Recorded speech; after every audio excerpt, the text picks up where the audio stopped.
Sweet. Okay. Welcome to the stream. I'm here with Link, creator of U-Boat Expanded. And we're doing a little late night podcast.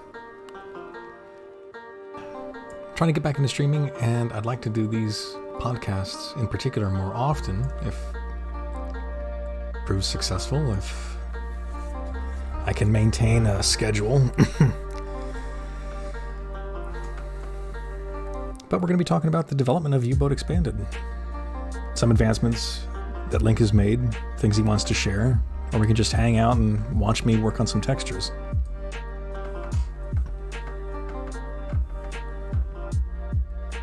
What have you got to say, Link? Hi. What's up, everybody?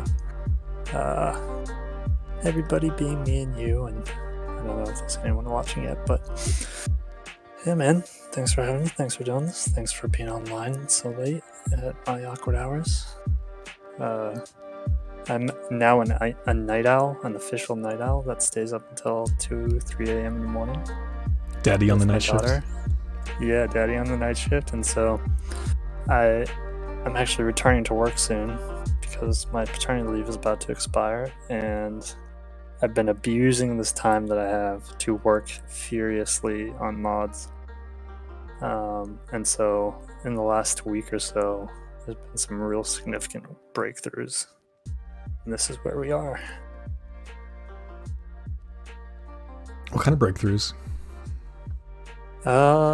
Getting new entities or new aircraft and ships and all that good stuff into the U-Boat game via mods.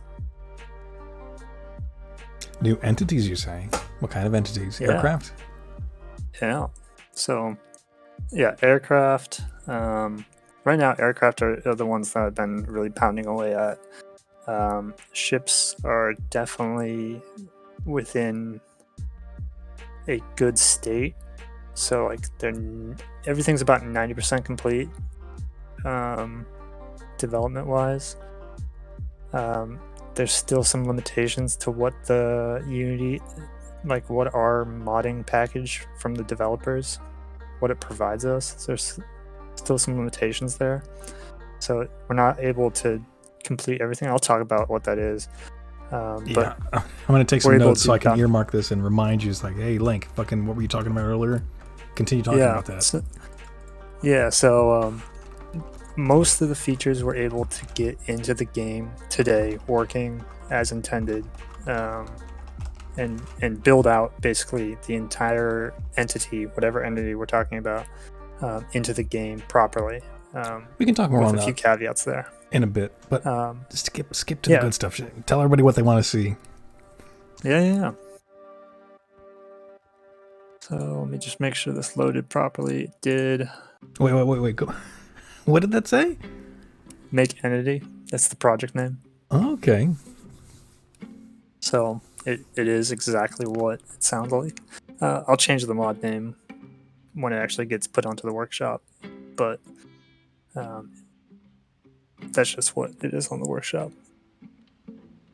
So yeah, I've been working on getting aircraft in. I've been working on getting a new flak gun into the game, a static flak gun for ports.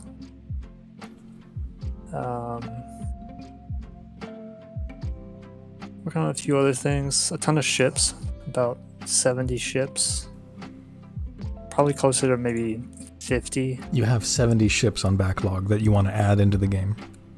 Yeah, it's probably closer to 55 or so, because there's probably 10 or 15 that are, I don't know, there's probably like almost 10 that are already in the game. We talking naval or civilian, or both? Both. Well, what's the bigger number, merchant or naval? Oh, naval, absolutely. Some examples?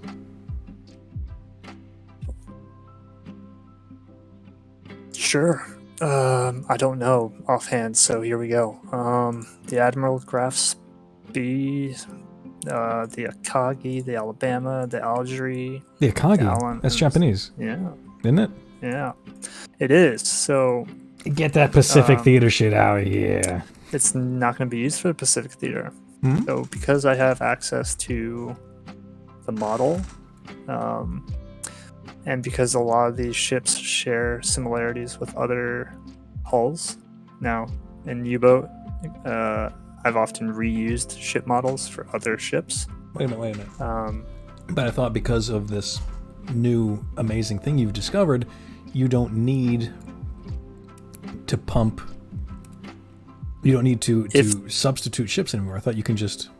What would you substitute the Akagi for? So, you're right. If I have a model for a specific ship class that isn't in the game, that I want in the game, yeah, it's a 1-for-1 recreation of that ship class.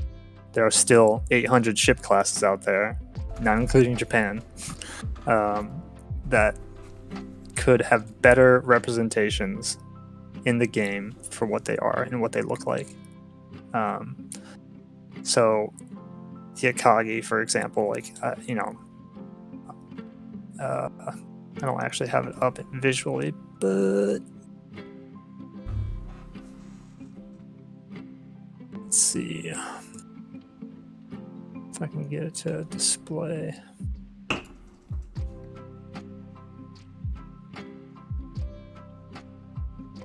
So, for example, this on screen is the Akagi model that I have. I don't even know if I'm saying that right. It was a carrier. No, wait a minute. But I remember that name now. That was wasn't that at the Battle of Midway? Yeah, I believe so. Now, what would you use that to substitute for? So, fun fact, if you look at the hull, this is a freighter. This was formerly a freighter. I didn't know that, but that makes sense. The aircraft carrier built on top of a freighter hull. They were doing that a lot in World War I and World War II. Yeah, so this same ship could be easily used for a mercantile conversion vessel. Obviously, like the texture, right, would have to be kind of changed and modified to not look like a, a Japanese aircraft carrier.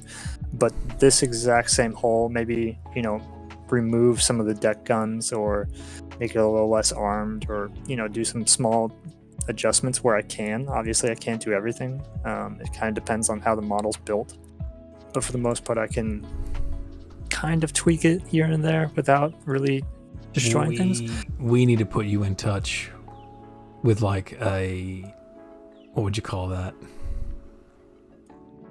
a naval file. Somebody who's obsessed with Navy ships and can recognize them from a distance. Macbeth, right? Yeah. Well, get his ass in here. Yeah, I mean, that's kind of one of the people. Dr. Hartman as well, right? Dr. Hartman, shout out to you, man. I've seen you on the forums. I've seen you posting schematics of ships. You seem to know your stuff. I wonder if he's on. All right, real quick. Attention to the stream. Let's see if I can get this to work.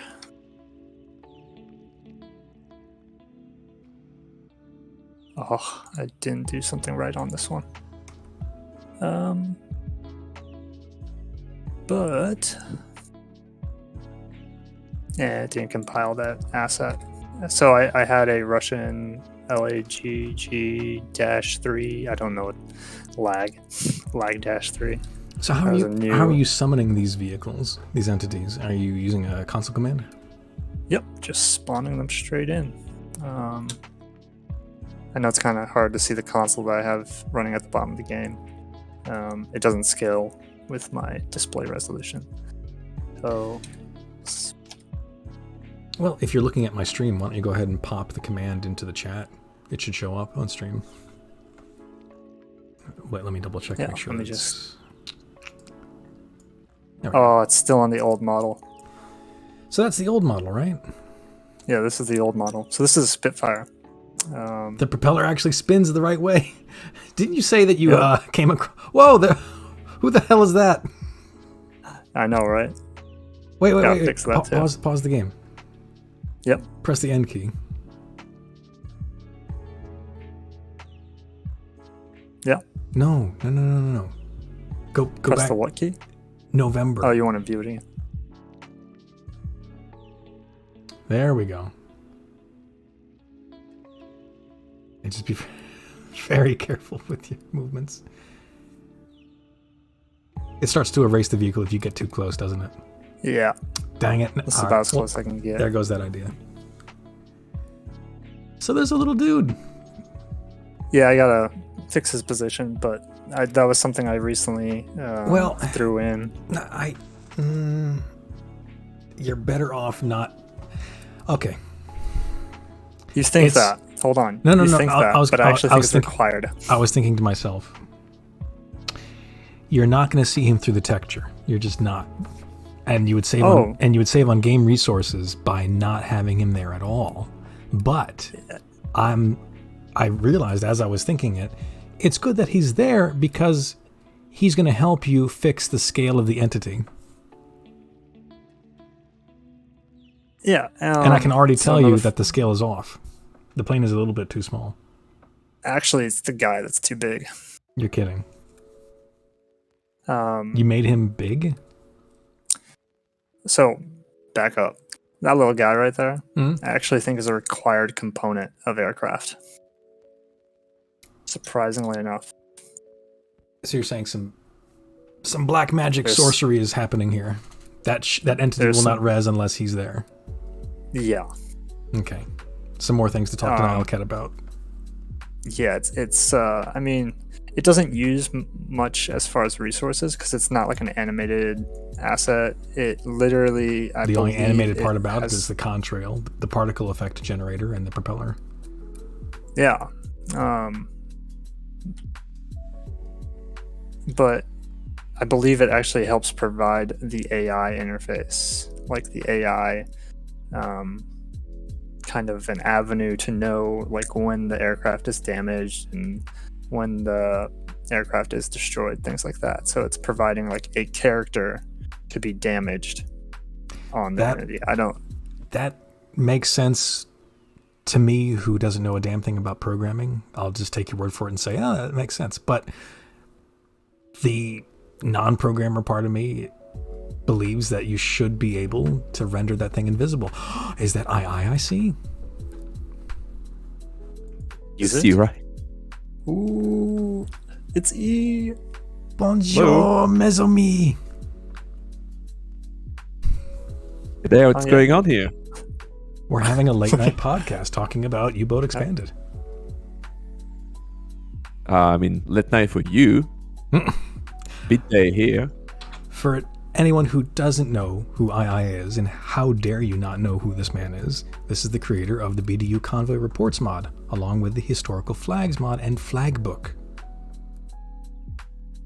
There's probably other mods you made. I don't remember off the top of my head. Yes.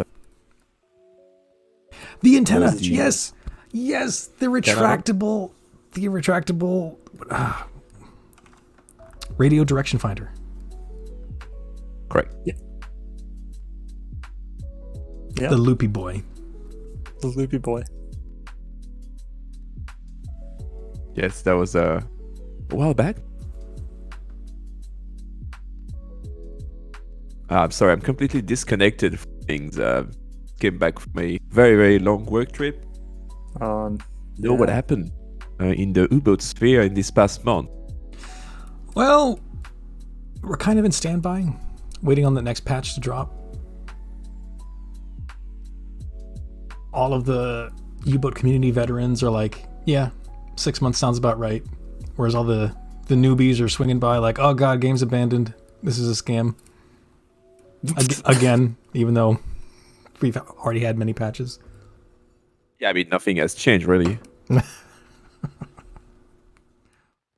Same as before. I know, right? It's like a broken record. But let's reintroduce II on this podcast. Link is the founder of the U-Boat Expanded mod, but II is also a fantastic contributor. Tell us about some of the things that you've contributed to the U-Boat Expanded mod. Well, I've done the flags. The U-Boat includes of my flag mod, they are like sort of started together and going together for a while. Right. Yeah. And I've done some code for it, number of patches. Some of it was the captain's image is not mine. That was Salamander's, I believe. Mm-hmm. But the icons, for example, patching the icons so you can have those icons here on the map for all the custom class, for example, that wasn't working. Fix that. I tried to fix the expanded radio bug, but I haven't that. And what was the expanded radio supposed to do? That was the expanded radio. Is basically a big mod, a collection of radio messages pertaining to BDU, messages to the player about like sunk U-boats, sunk merchants, orders, like basically like periodic orders that BDU would send out, and a few other kind of message types, and there was and also radio audio. There was an issue with it breaking the vanilla radio, like music, so it'd break music in vanilla.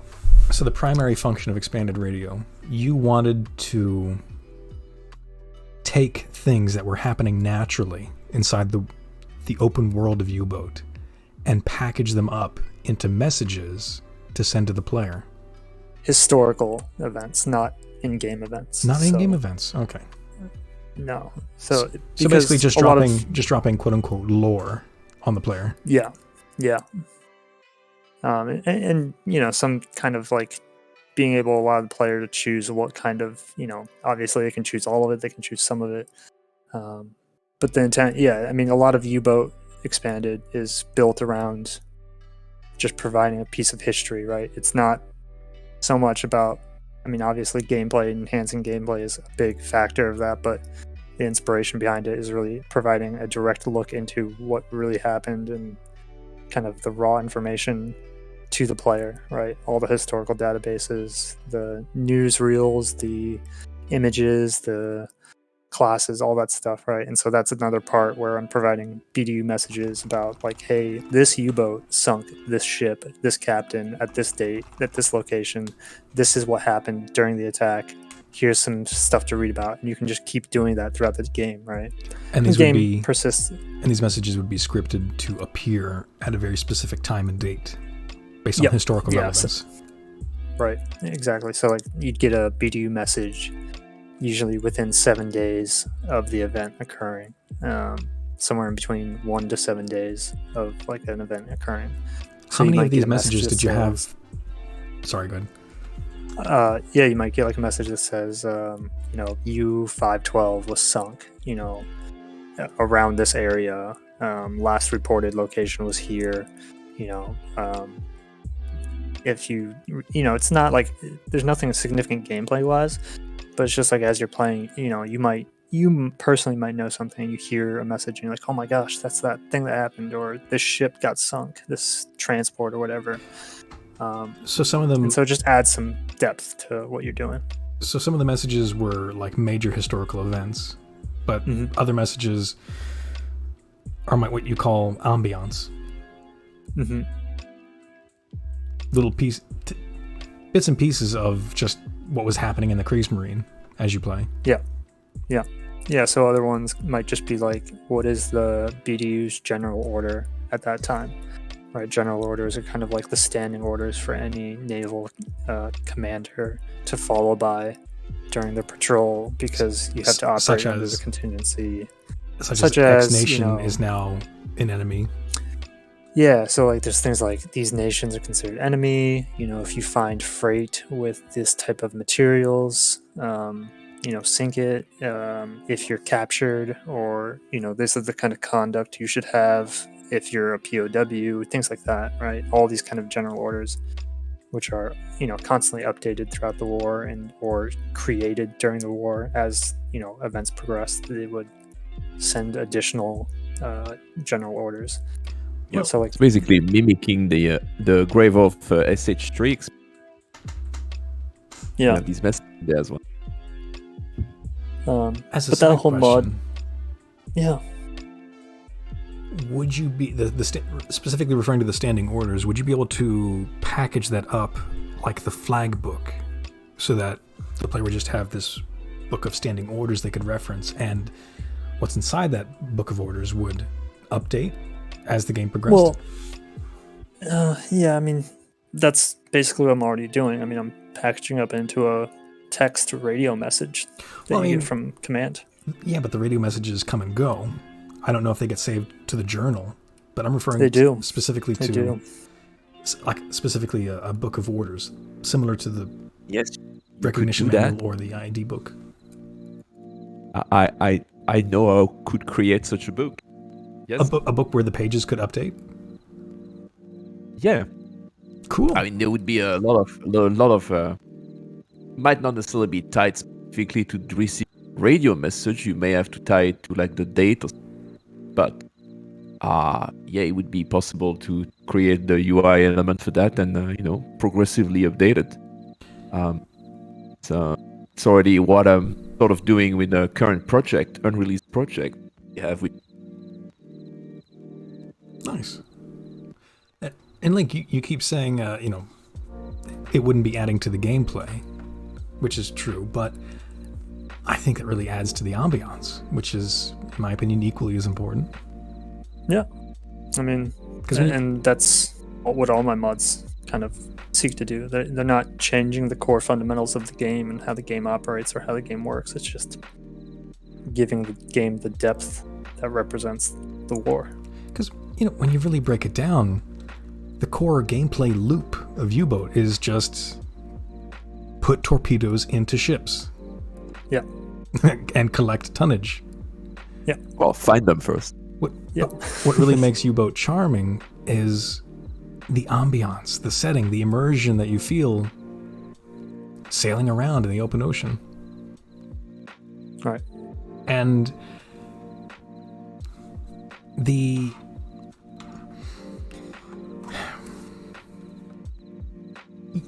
you also need something to connect yourself to the rest of the world. Otherwise, all you see throughout your hundreds of hours of gameplay is just water, right? Water and your own boat and the occasional ship you come across. What helps really set the mood is the meta, the stuff that you don't see, what's going on around you as you're sailing on the open ocean. Yeah, exactly. And I can see you adding to that with the expanded radio messages mod. But what's stopping if it worked. What's yeah, stopping it basically breaks Radio this UI right here. Yeah, it breaks this UI. So it works. The actual mod works. If I was to look at this list, I would see the expanded radio messages in this list, and it would be great. You'd click it, you'd you'd receive the message, you'd read it, it'd be great. It's wonderful, right? However, it breaks a core component of the vanilla game, which is like listening to actual radio music while you're underway. And so none of these work when you have my mod installed. And so it's kind of like it's an either or situation right now with how it's breaking the game. You can either have the mod installed, it'll work just fine, or you won't have music, or you have music and you won't have the mod. One or the other. So yes, I was trying to look at fixing that and why this problem was happening. It was kind of complicated. Yeah, it's definitely complicated. Kind of a dive, and I didn't. And the fact is, I didn't finish. I was still looking. Now I was away for a while.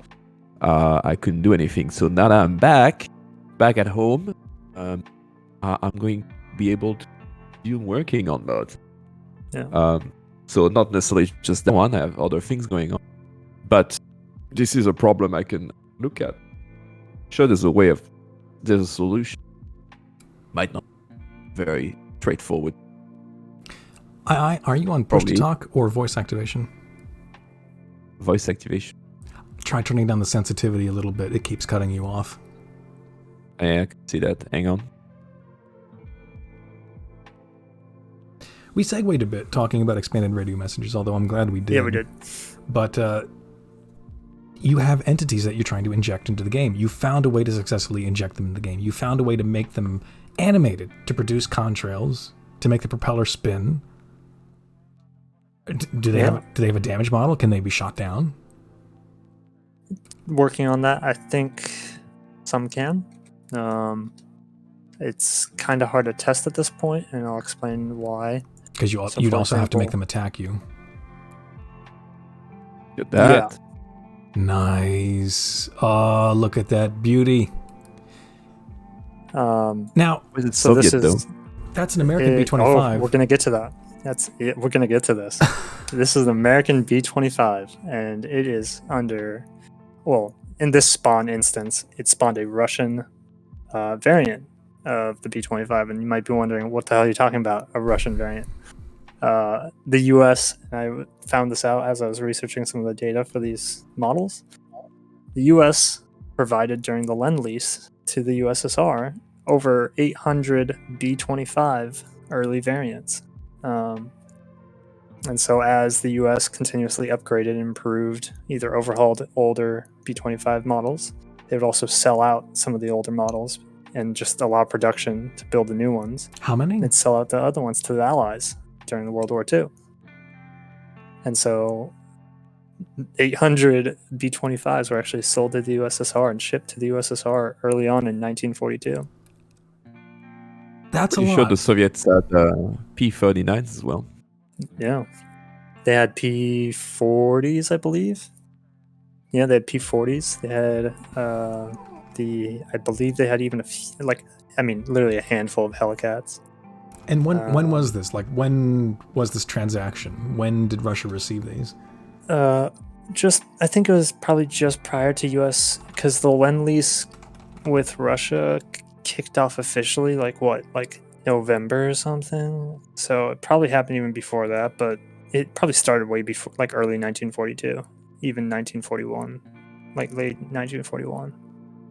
Okay. Whenever the initial German aggression happened in Russia. I thought 800 was a lot, but I looked it up online, and apparently they had like over 30,000 IL-2s in production.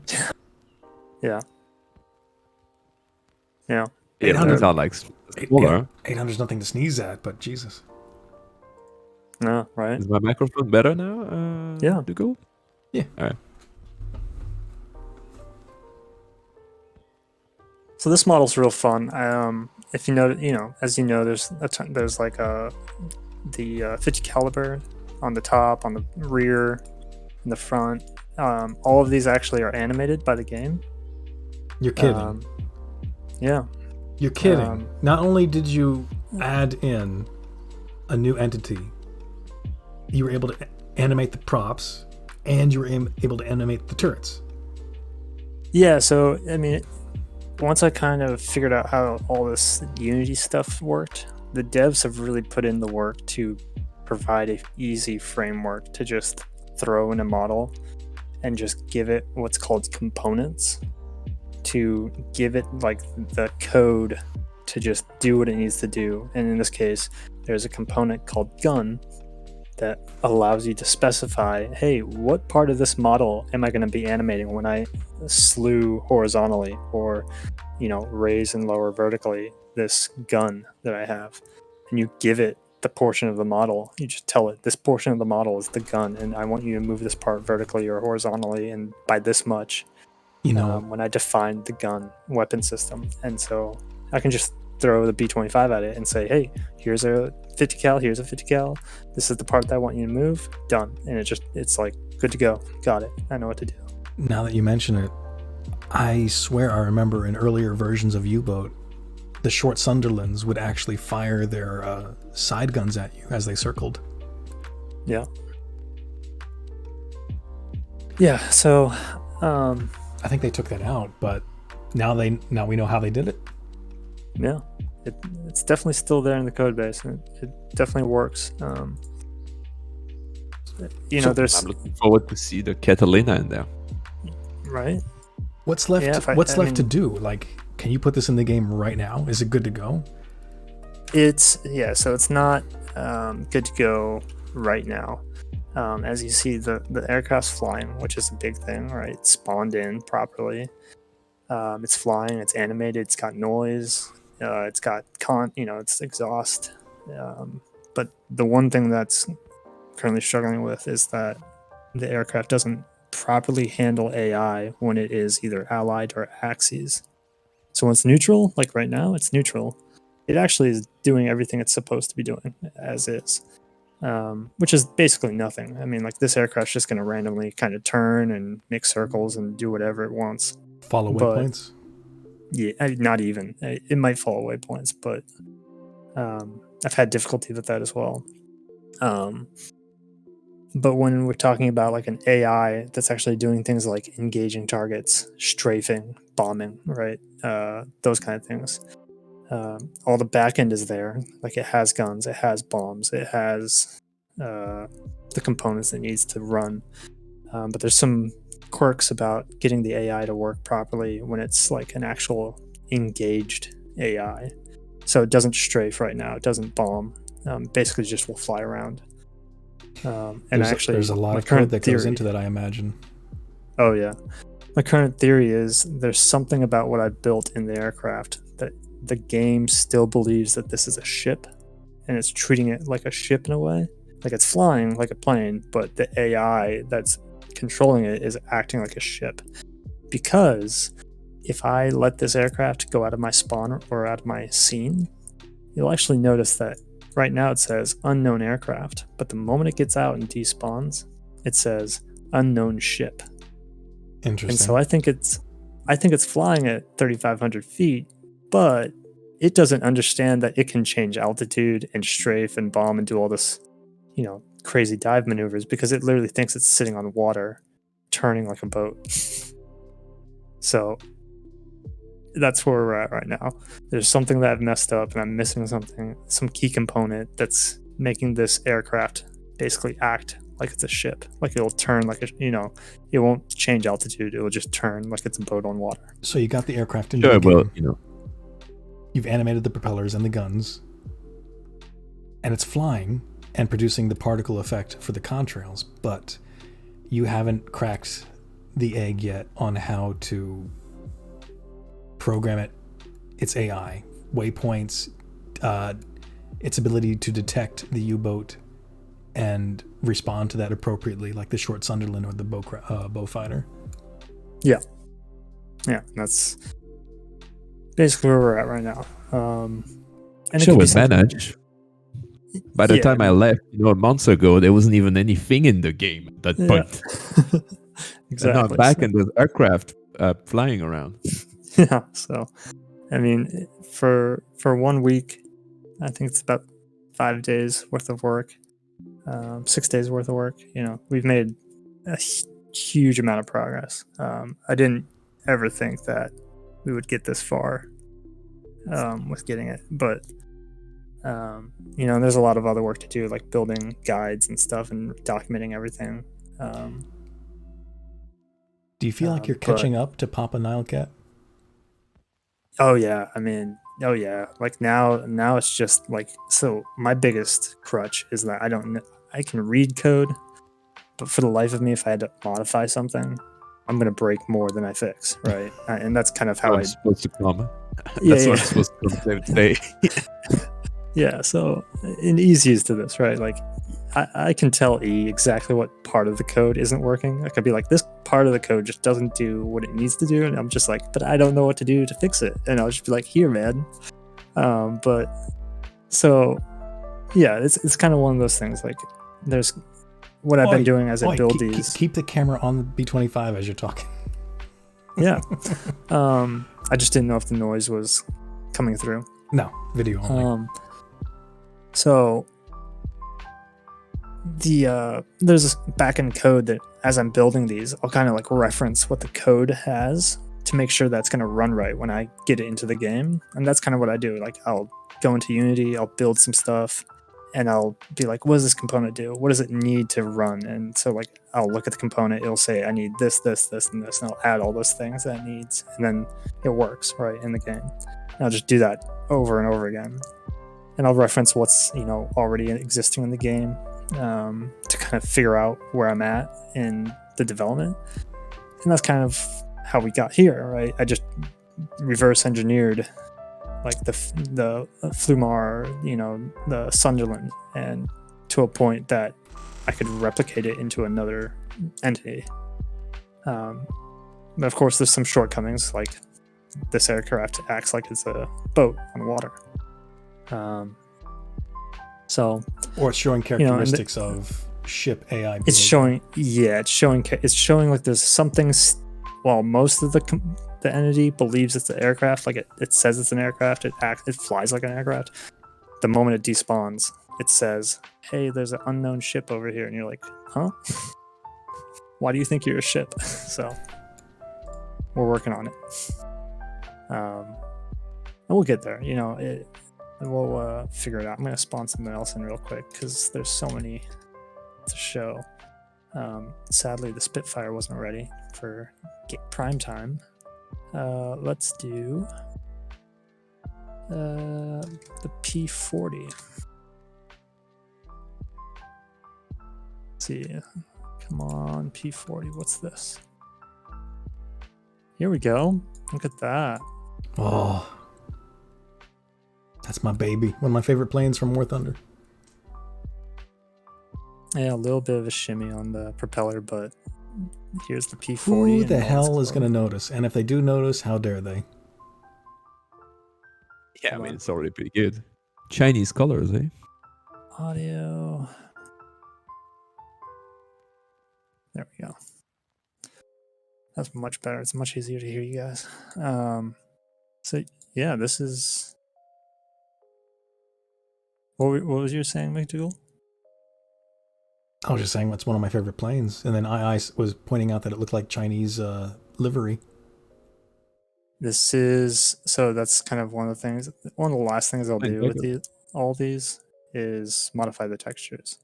And there's a wonderful thing that I've learned in other mods that I've done, that you can swap out the texture for this entire aircraft with something else. So I can create multiple textures for this aircraft for different nations, for different whatever. Is that the same technology that you're going to use to change camouflage on the U-boat via a warehouse upgrade? Yeah, it's going to be the same. Yeah, exactly that. Actually, So I had asked the developers to add a skin component to all the entities and ships and U-boats and all that stuff, so that, and the player U-boat as well, right? So that we could equip a skin on the U-boat and switch it out with something else with other benefits and drawbacks and whatever, and look, feel, right? Some of the ships can do this, but they can't do it via equipment, which is kind of important, because with equipment, it's when I can say, hey, you're going to look like this if you have this piece of equipment, right?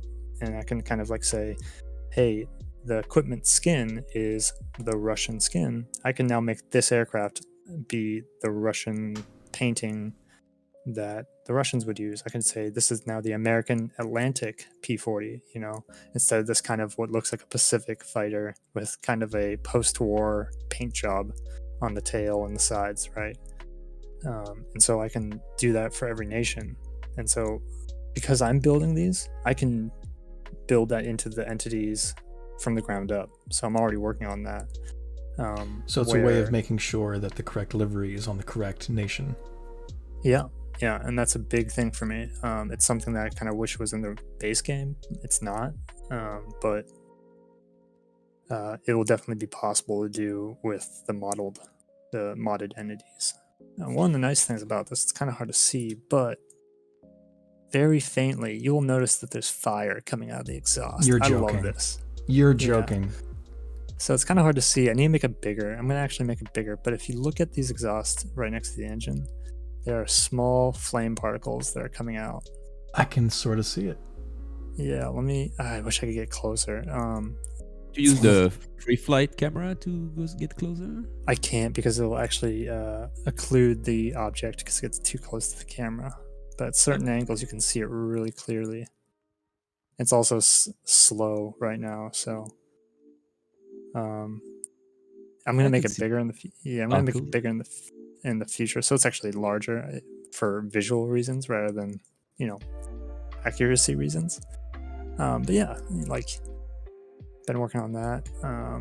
There should, if this aircraft would fire, you would also see fire trails from the muzzles. So that's a nice little addition. That's pretty intense.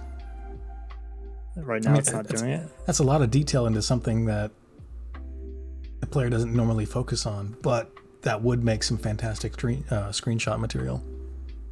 Yeah, and so my build, the way I've been building these is by replicating what the devs have done, and the devs have done not all of this. Like they didn't do the exhaust fire, but they did do like fire, shooting like fire muzzle flash. I don't think it was great. I think it could have been done better, and so I tried to do it better, right?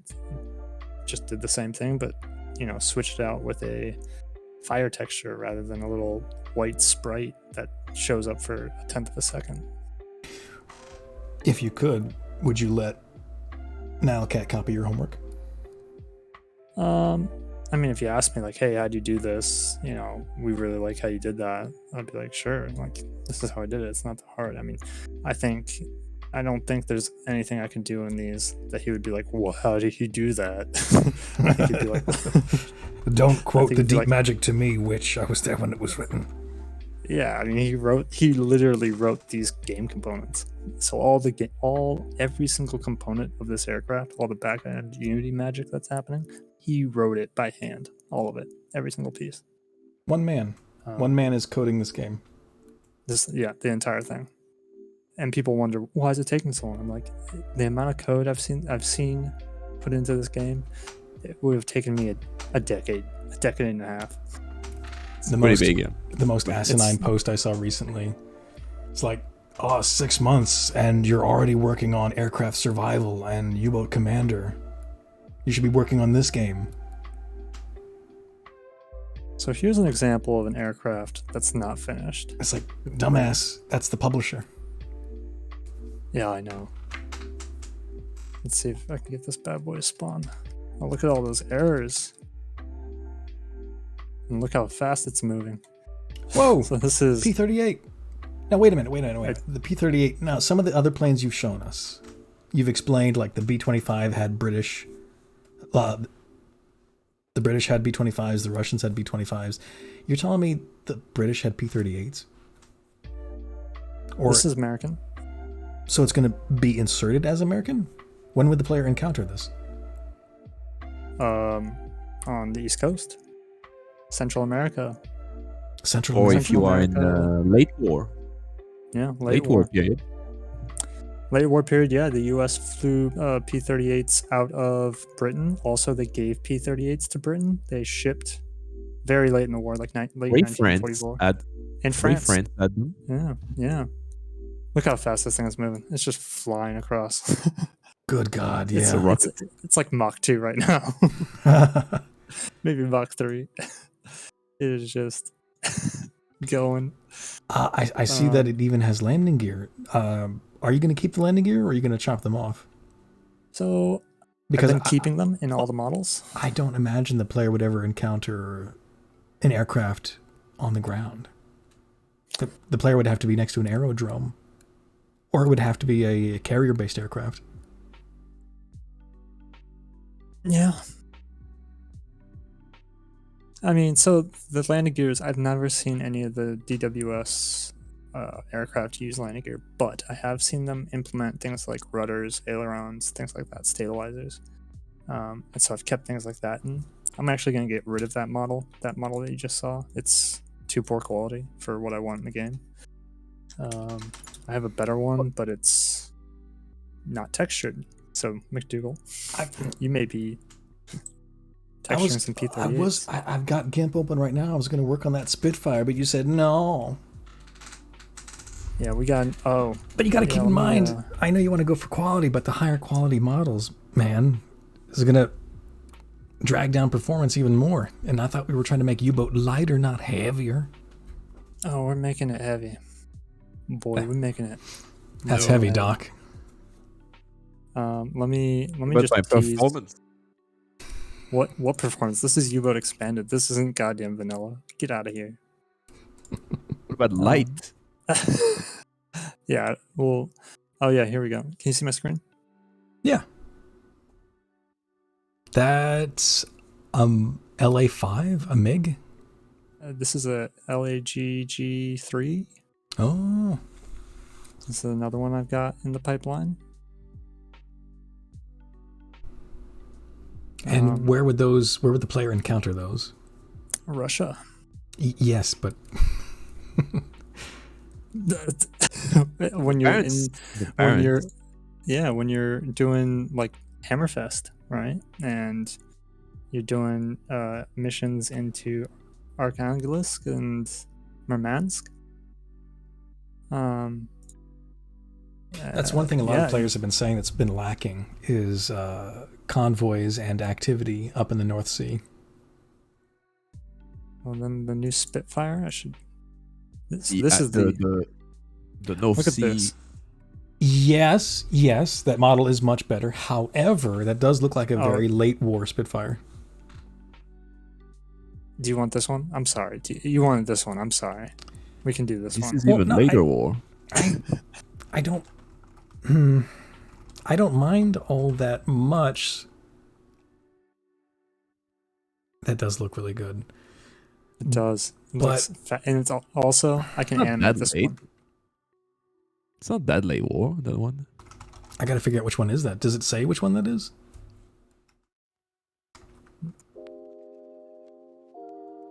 Look at the difference here.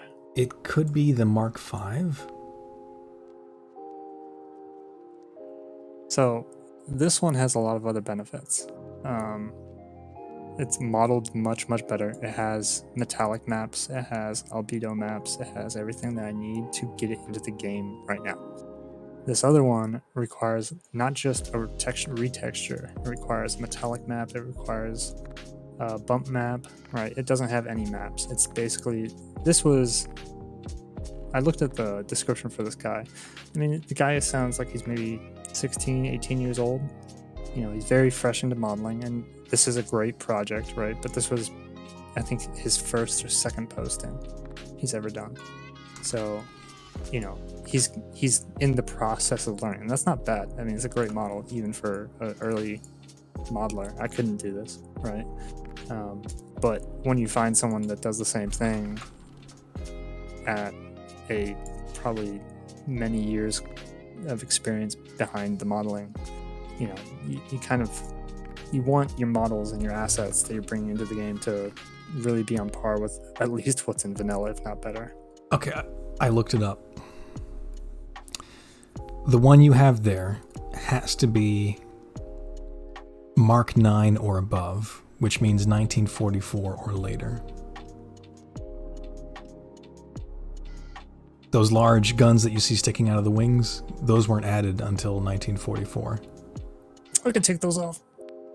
If you take them off and we do a slight bit of tweaking, we can make it look like a Mark 1, which was 1941. So please remember, the underlying, I'm not going to do this as much, but the underlying theme, especially for ships, will be there is going to be some leeway in the asset and how it's used. There has to be. I can't, you know.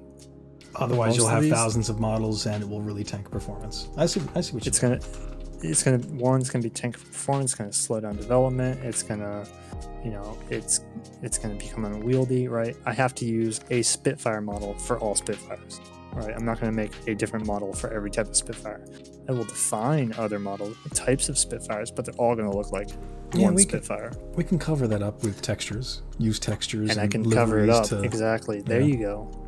The best I can do without really wrecking the game is swapping out the textures of the same model to represent other nations or other variants of the same aircraft. So that's as far as I'm going. I'm not bringing in 15 variations of the same thing to satisfy every variant for every ship, for every aircraft. But Link, have- there's only like 5 ship variants in the game. Get in your car and run over your own legs. All right. Did I show the P-51? You did not. Oh, look at that. There, I think it's Ship. a ship. It's an aircraft. Yeah. Wait, that one said Poland. aircraft. Go back to the map. Check the map for a second. Yeah. I saw aircraft. It's still in range. But all these are previously spawned local aircraft. And Okay. they're despawning, but they're ships. I got you. This is whatever's happening here. It doesn't know how to classify them, or like you said, it really is a ship in the air. I really do think there's something that's holding on to it as a ship. Like there's some component that I have on this object that is a ship object or a ship component, and so the game's like, all right, despawn the entity. What's left? It's a ship. And so I need to find out what that is. What is remaining right here? That's from my game object. That is a ship. So show us the Once I figure that out. P-51 and tell us a bit about it. Who had them? Where did they fly? What did they do? Look at this. When did they enter the war? Poland. This is a pretty late war. And look at our little guy improperly sitting. Just having some fresh air. Yeah, he's just having some fresh air. This is Nowcat, actually. This is almost perfect representation of Nowcat. Look at that vibration in the propeller I gotta fix. But you can see that flame effect happening real nicely. Some people have harped on U-Boat because of its cartoony art style. That cartoony feel from the, whatever you want to call it, the shader, the saturation, the art style of the models. But I find it charming. Yeah, like looking at a diorama. It's not that cartoony. And I don't know. But you could change the shaders. Something about U-Boat reminds me of the tabletop train set that my grandfather used to have. Yeah, it's got a very oversaturated kind of look, and simple fixes just really change the look and feel. I mean that and I think if people just you can figure out how to change the shaders, or you could add overlays like I just did right there, right? That change look and feel of what you want. And it really, I do agree that like previous games like Silent Hunter were much more desaturated, right? Desaturated, gritty. It was just gray. Everything was fucking gray, man. The water, gray. The ships, darker gray, or maybe a light gray if you're lucky. Miserable and depressing, the way it should be. Yeah, Is that like what life was for submarine people back then? It's like that one Reddit post. Just like take all of your dirty laundry, wear it for 4 weeks straight, and sprinkle it around your room. Take some diesel, spill it on the carpet. Change all of your light bulbs to red. Take your car, hook up a garden hose to it, and put the exhaust through your window. There must be enough carbon monoxide, not enough to kill you, but enough to give you that feel of living inside a U-boat. Let's actually test that theory about. See if he will attack. So yeah, there's something going weird here because not even my gunner will attack the target. He's pointing at it. He's pointing at it. And he's like, it's there, but I'm not gonna shoot. It's a UFO. What? If it's a boat, Isn't there like a thing to differentiate between shooting at aircraft and boats with the? Yes, Yeah, select both. Yeah, I mean, it's seen as an aircraft here at the entity level. There's entities and there's groups. Yeah. And the entity here is an aircraft. Maybe the reason he's not group- shooting at it is because it has a visual 3D model, but maybe it doesn't have a hitbox that the AI can recognize.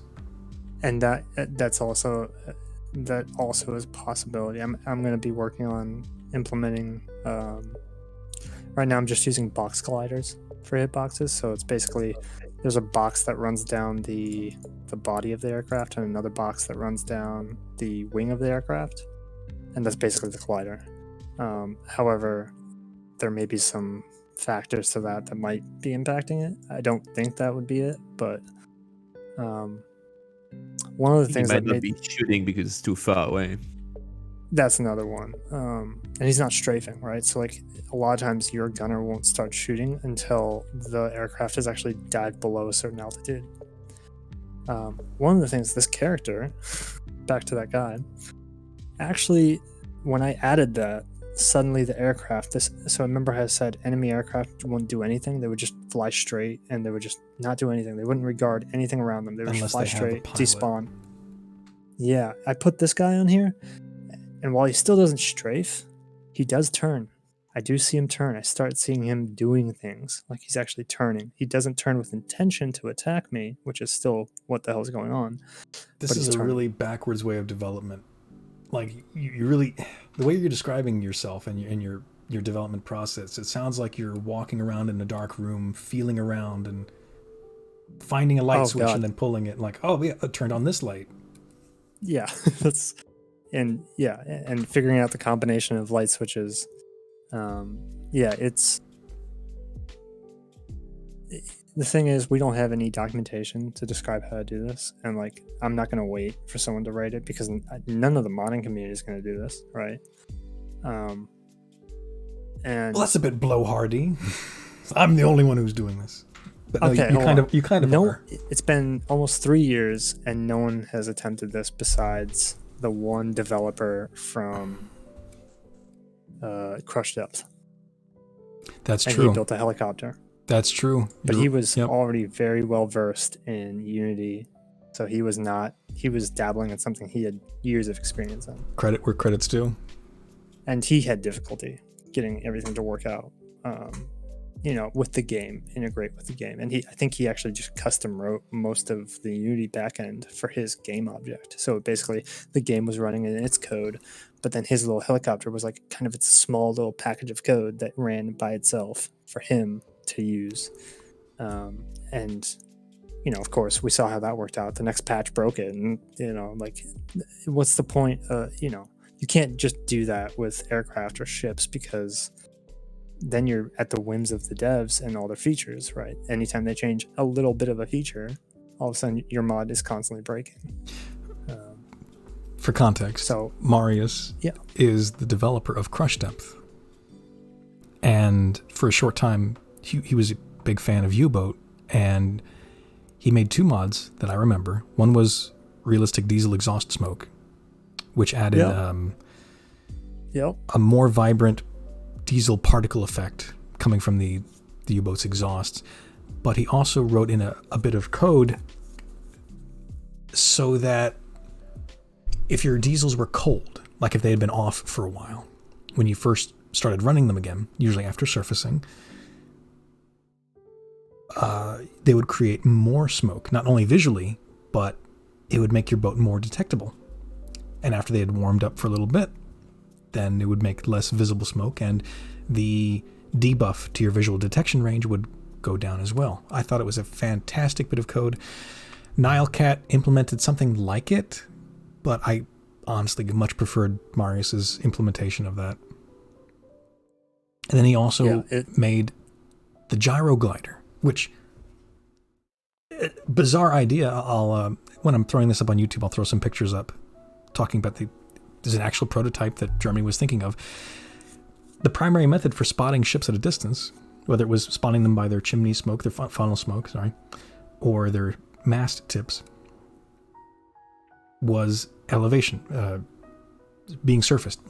Players are used to using their hydrophones, but in reality, U-boats acquired their targets visually at range. Curvature of the Earth is a problem. The higher you are, the higher your elevation of observation, the further you can see over the curvature of the Earth. So the Germans had this idea, let's put a helicopter on a U-boat. Exactly. Basically like a paraglider that you'd see on a jet ski. You know, a person puts on the parachute and they ride up behind the jet ski, and it's on a winch so they can be let out like a fucking kite. And the same principle. It looked like a helicopter, but it had no motor. It was a gyro glider. The wind itself spun the propeller blades, and they flew it like a kite.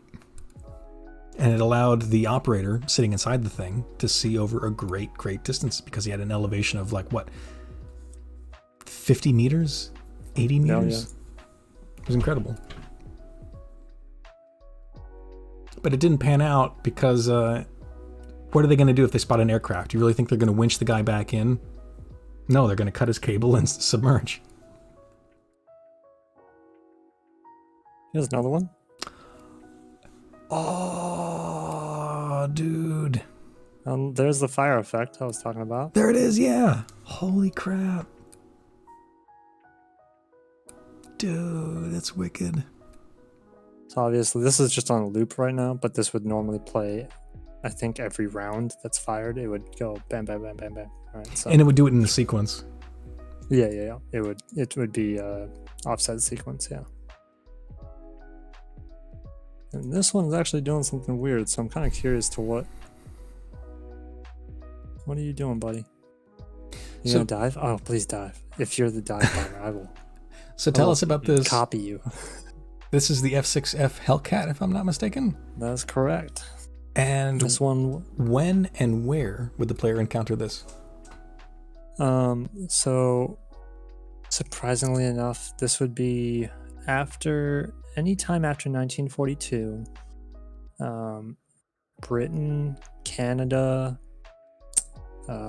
Australia, New Zealand, China, maybe China, a ton of countries. There's a few, not a ton, but a few. I think also the Netherlands had some, very few, mainly Britain and Canada had some variants of the Hellcat for their own kind of defense forces and for other roles, right? I'm not too concerned about where they were used. It's more of like they had them and how many did they have. So that's kind of what I'm focusing on right now. But yeah, so the US sold off variants. So predominantly this model you would see used by the US in Central America, around Panama, around Caraco, where the US had invested interest in defending ports.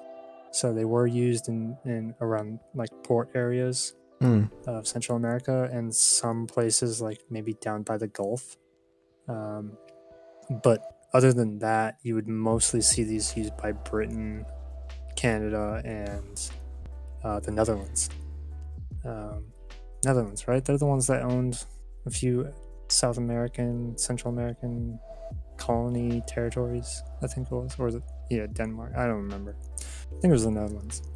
But yeah, so this is kind of another, I mean, it surprised me as much because I was like, all right, I'm going to get this because it's here, right? I was just like, it's an asset, it's here available, it's for free, I can credit the author, things like that, right? And use it. But then I was like, oh wow, so actually other people other than the US use this aircraft. So it was quite a nice opportunity to be able to throw this in. I'm learning a lot too through all of this. I didn't know that. And it's I thought it was just a carrier-based aircraft that saw action in the Pacific Theater. Yeah, exactly. And that's what a lot of people, I mean, yes, if you were to look at, probably the 10, 6, 20,000 of those aircraft that were built, 80% of them were probably used in the Pacific Theater. The remaining 2,000 or so were dispersed amongst other nations to be used in whatever. And again, even with like Britain, right? The Hellcat was used in the Pacific Theater. So, right, there was there was still focus to support carrier-based operations, right? So it is still very much a carrier-based operation aircraft. There were instances still of it being a carrier-based role, but in the Atlantic. It's just not as predominant as everything else you would see in the Atlantic. Well, I mean, it had landing gear, right? It could land anywhere that there was a strip. And it could fold up. So it's not relegated to only being used on a carrier. They could use it from anywhere. Yeah. Now, Panama, Central America. A lot of players keep pushing for a Pacific theater expansion for U-boat, but don't worry, I'm on it. Well, the Caribbean saw more action. I mean, the Kriegsmarine had a bigger presence in the Caribbean than they did in the Pacific, wouldn't you say? Yeah. And I mean, everybody forgets Sierra Leone and the absolute decimation of freighters and aircraft out there. Well, aircraft didn't get decimated, but freighters sure did. How about the rest of the Caribbean? So UBE is not installed right now, but this is Aruba, you had Curaçao, I believe right down here. So you had Aruba, which was an oil field, and Curaçao, which was a staging ground for transatlantic convoys, right? So this was a big area where convoys would kind of co-locate and then traverse. And U-boats sunk a lot of ships down there? Oh yeah, they would basically harbor in around all these islands and kind of come through and do whatever and just harass ships. It wasn't as successful as let's say Sierra Leone, but it was definitely a problem. And the thing was, it wasn't successful in regards to the US was very quick to respond with aircraft, right? So the US already had joint air bases kind of scattered along with the Netherlands, all around here, so they could very easily just route some naval attack aircraft and be like, hey, go hunt U-boats for the next 2 years and destroy everything. And you saw that, right? So you would just see U-boats get sunk, and it was either by coastal patrols or by aircraft. So the while you don't think of the F6F, right, operating outside the Pacific Theater, this was one of the areas that they were still very much a part and engaged in, because it was easy to deploy them there, and it was easy to have temporary airfields where that aircraft was very good at operating out of. I think that's really neat. So it's weird. You won't see it. It's weird to say. It's weird to say that you learned something from a video game, but I'm learning something from a video game. Right? It's and France, I don't know if it was the F6F, but France also, the Free French, for some remaining naval forces that they kept down, I think it was the Caribbean, and then also down Africa. For the French didn't get huge numbers of aircraft like other nations did, but it was the same kind of deal. They operated aircraft that they could use be very versatile, right? And not require a lot of infrastructure to support. And the US was really good at that, right? Their Pacific theaters aircraft were very good at that. They specifically designed the aircraft to basically, I need you to sit on an island and be able to just take off and go and bomb somebody, right? So those kind of aircraft were very useful to other nations, whereas we didn't hand off the larger bombers, or other specialty kind of aircraft as much. You showed us the P-51. Mm-hmm.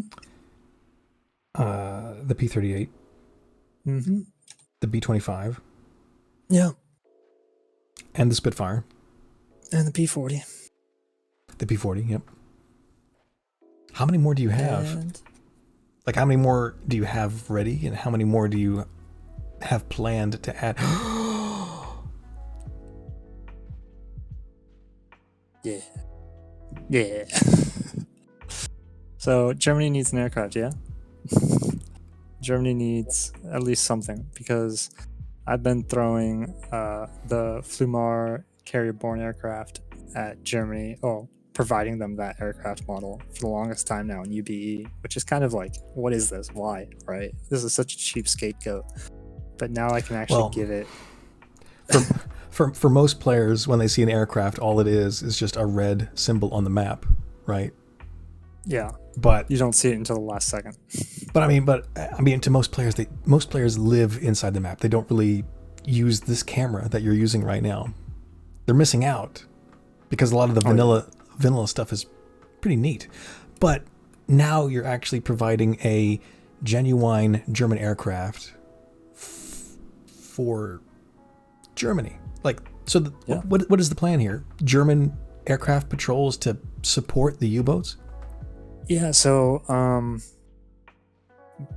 before I broke my aircraft, right, that act like ships for whatever ungodly reason and don't do much of anything at the moment, I was testing out kind of like the interaction just to make sure that all of this stuff was valid. And during my testing, I would be spawning in P-40s, P-51s, P-52s, right? You know, some of the vanilla aircraft, and also spawning in the BF-109. Just testing, right? Testing my assets. But it was also really funny to see immediately above my U-boat, you would see BF-109s immediately engaging the nearest enemy aircraft and shooting them. You're kidding. So yeah, and they were able, I had like 4 109s in the air and probably like a Sunderland and, you know, some of those other vanilla twin engine aircraft, bomber aircraft, getting ready to strafe me, and these BF-109s were just tailing every single one of them, and just within a few moments able to shoot them down.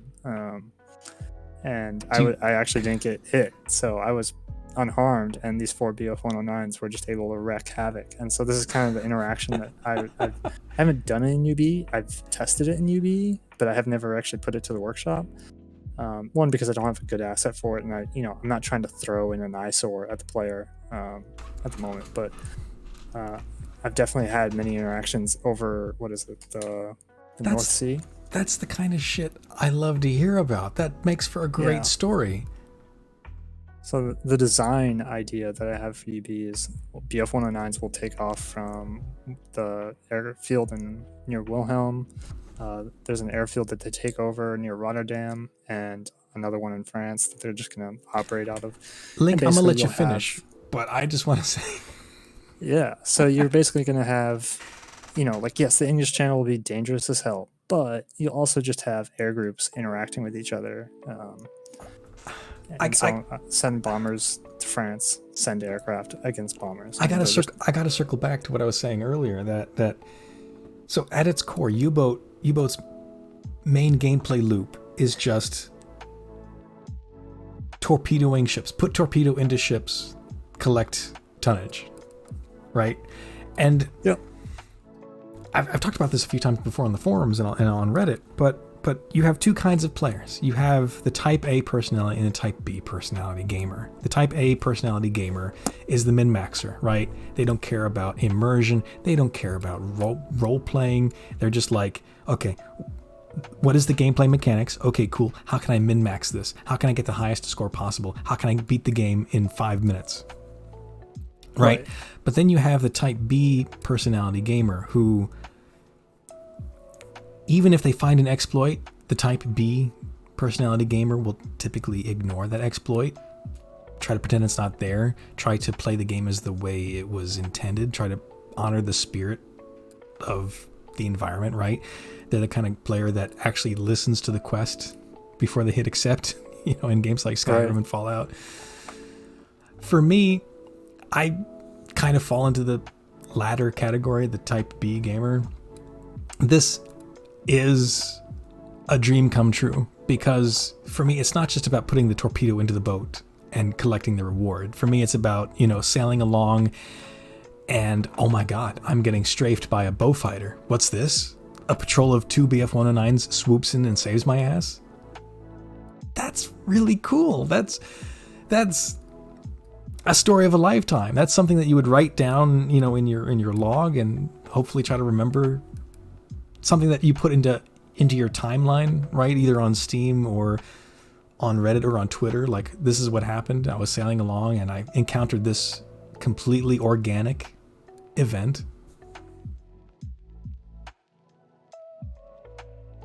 Yeah. What Go if ahead. I may chip in a little bit, what I really want to see there is German patrol aircraft, because I think they would tie in very well with the BDU convoy report. Because Yeah. I already have the ability in the code. Obviously, it's not used at the moment, but the code already includes the ability for aircraft to send reports to you instead of just other German subs.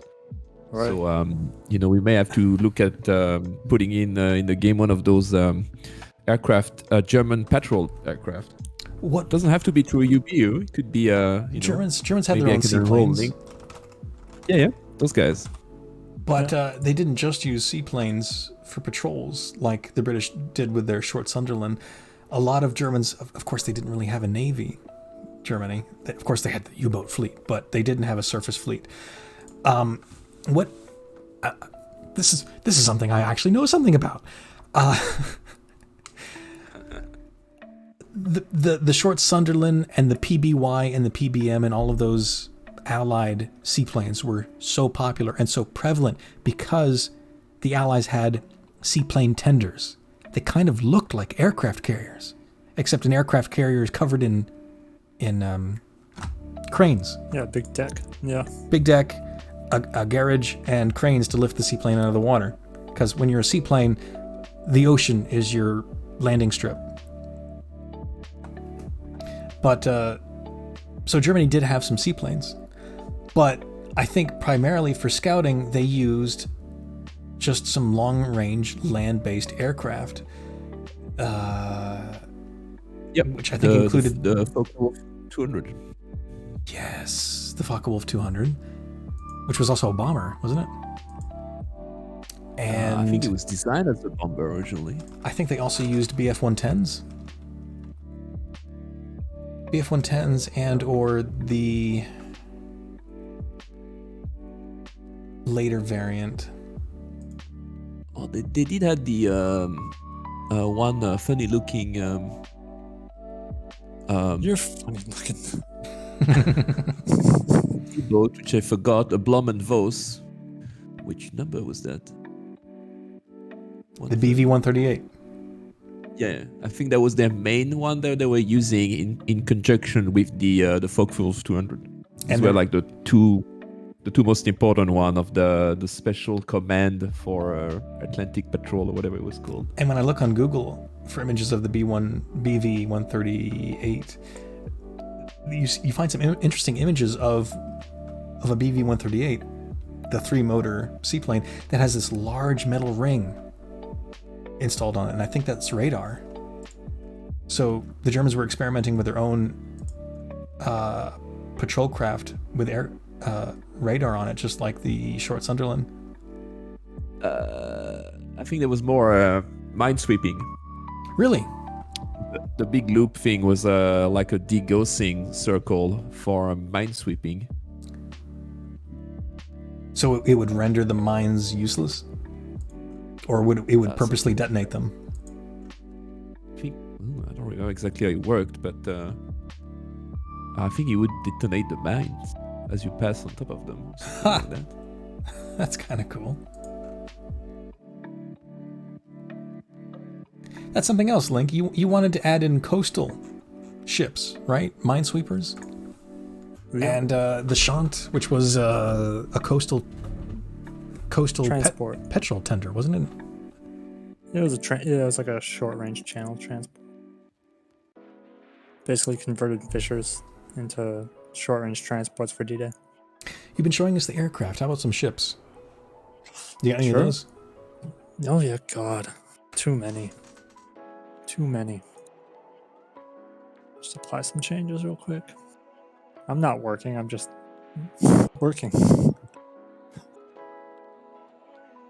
So I'll hide all this. Here we go. All right. So the one that I initially started testing was the Admiral graph. How many variants are in that class? Out of curiosity. Ooh, I do not know that answer. I think she had a sister. She had a sister, but basically the same. I think most of these are going to be same. So yeah, this is actually fully, kind of almost fully texture realized, but you know, it's got its bump mapping, it's got the height maps. Some of the coloring is a little off. Like you'll notice the turrets actually look much lighter than the hull. I'm just kind of figuring out what the best color, because you know, I can't retexture a lot of these. I mean, I'm opening the door for other people to texture these if they want. I mean, they're decent, you know, enough for, you know, through a periscope. But yeah, so like this is kind of where I'm at. You know, I go through and I map all these textures, and I can remove components, add components. Not really add components. I can remove components if need be, but to save some frames. Yeah, I mean, yeah, it's save memory. It's make things simpler on the build process, right? Make the game accept the ship as a thing, because right now it's not. Basically, the ship works through and through, just kind of like the aircraft. Probably has some issues, just like the aircraft does on its own. I haven't done as much testing with ships, but it doesn't float. So it doesn't have a buoyancy model. It doesn't have any physics model because. But you were telling me. Yeah. You were telling me something about compartments. You found a way of adding compartments through code that Nilecat already had present in the game. Yeah. So you were showing it to me, and it actually had drop-down menus. It was really well organized. Yeah. So we're looking at. This is the over here on the left-hand side. You have the actual object, the entity that the prefab I'm building. It has a mesh, it has textures, right? And then it has components within that. And so I can add game objects and components. Game objects are just kind of not really important here, but the components are what the U-boat game uses to create weapons, create hulls, create crew, create storage. All these components do a little piece and allow me to kind of customize a little piece of how that ship operates. I can say how much ammo it has, what kind of weapons it has. Does it have radar? Does it have an antenna? Does it have whatever, right? So that's what these components do. And you know, there's these long lists of all these components that I've added and kind of things like that, like the propellers, the artillery, the radar, right? And then within that, I can, on the right-hand side, I can actually define like what is this component and what are its parameters. And one of those is like a hull, right? I can define how many compartments the hull has, right? And the way the game works is that similar to like when the U-boat is flooding with the player, right? Your U-boat has 5 compartments. And if one takes damage and starts leaking, it fills up with water. Very simple, just here's a line, fill it up. If the compartment fills, right, or to some point it's unusable, right? And a ship has the same system in it, just not rendered visually. And so, for example, I might say in this ship, the compartment length, width, and floor count, here are some parameters. And based off the size of this model, it will try and guesstimate how many compartments it has. And so let's say I was to torpedo the ship, right?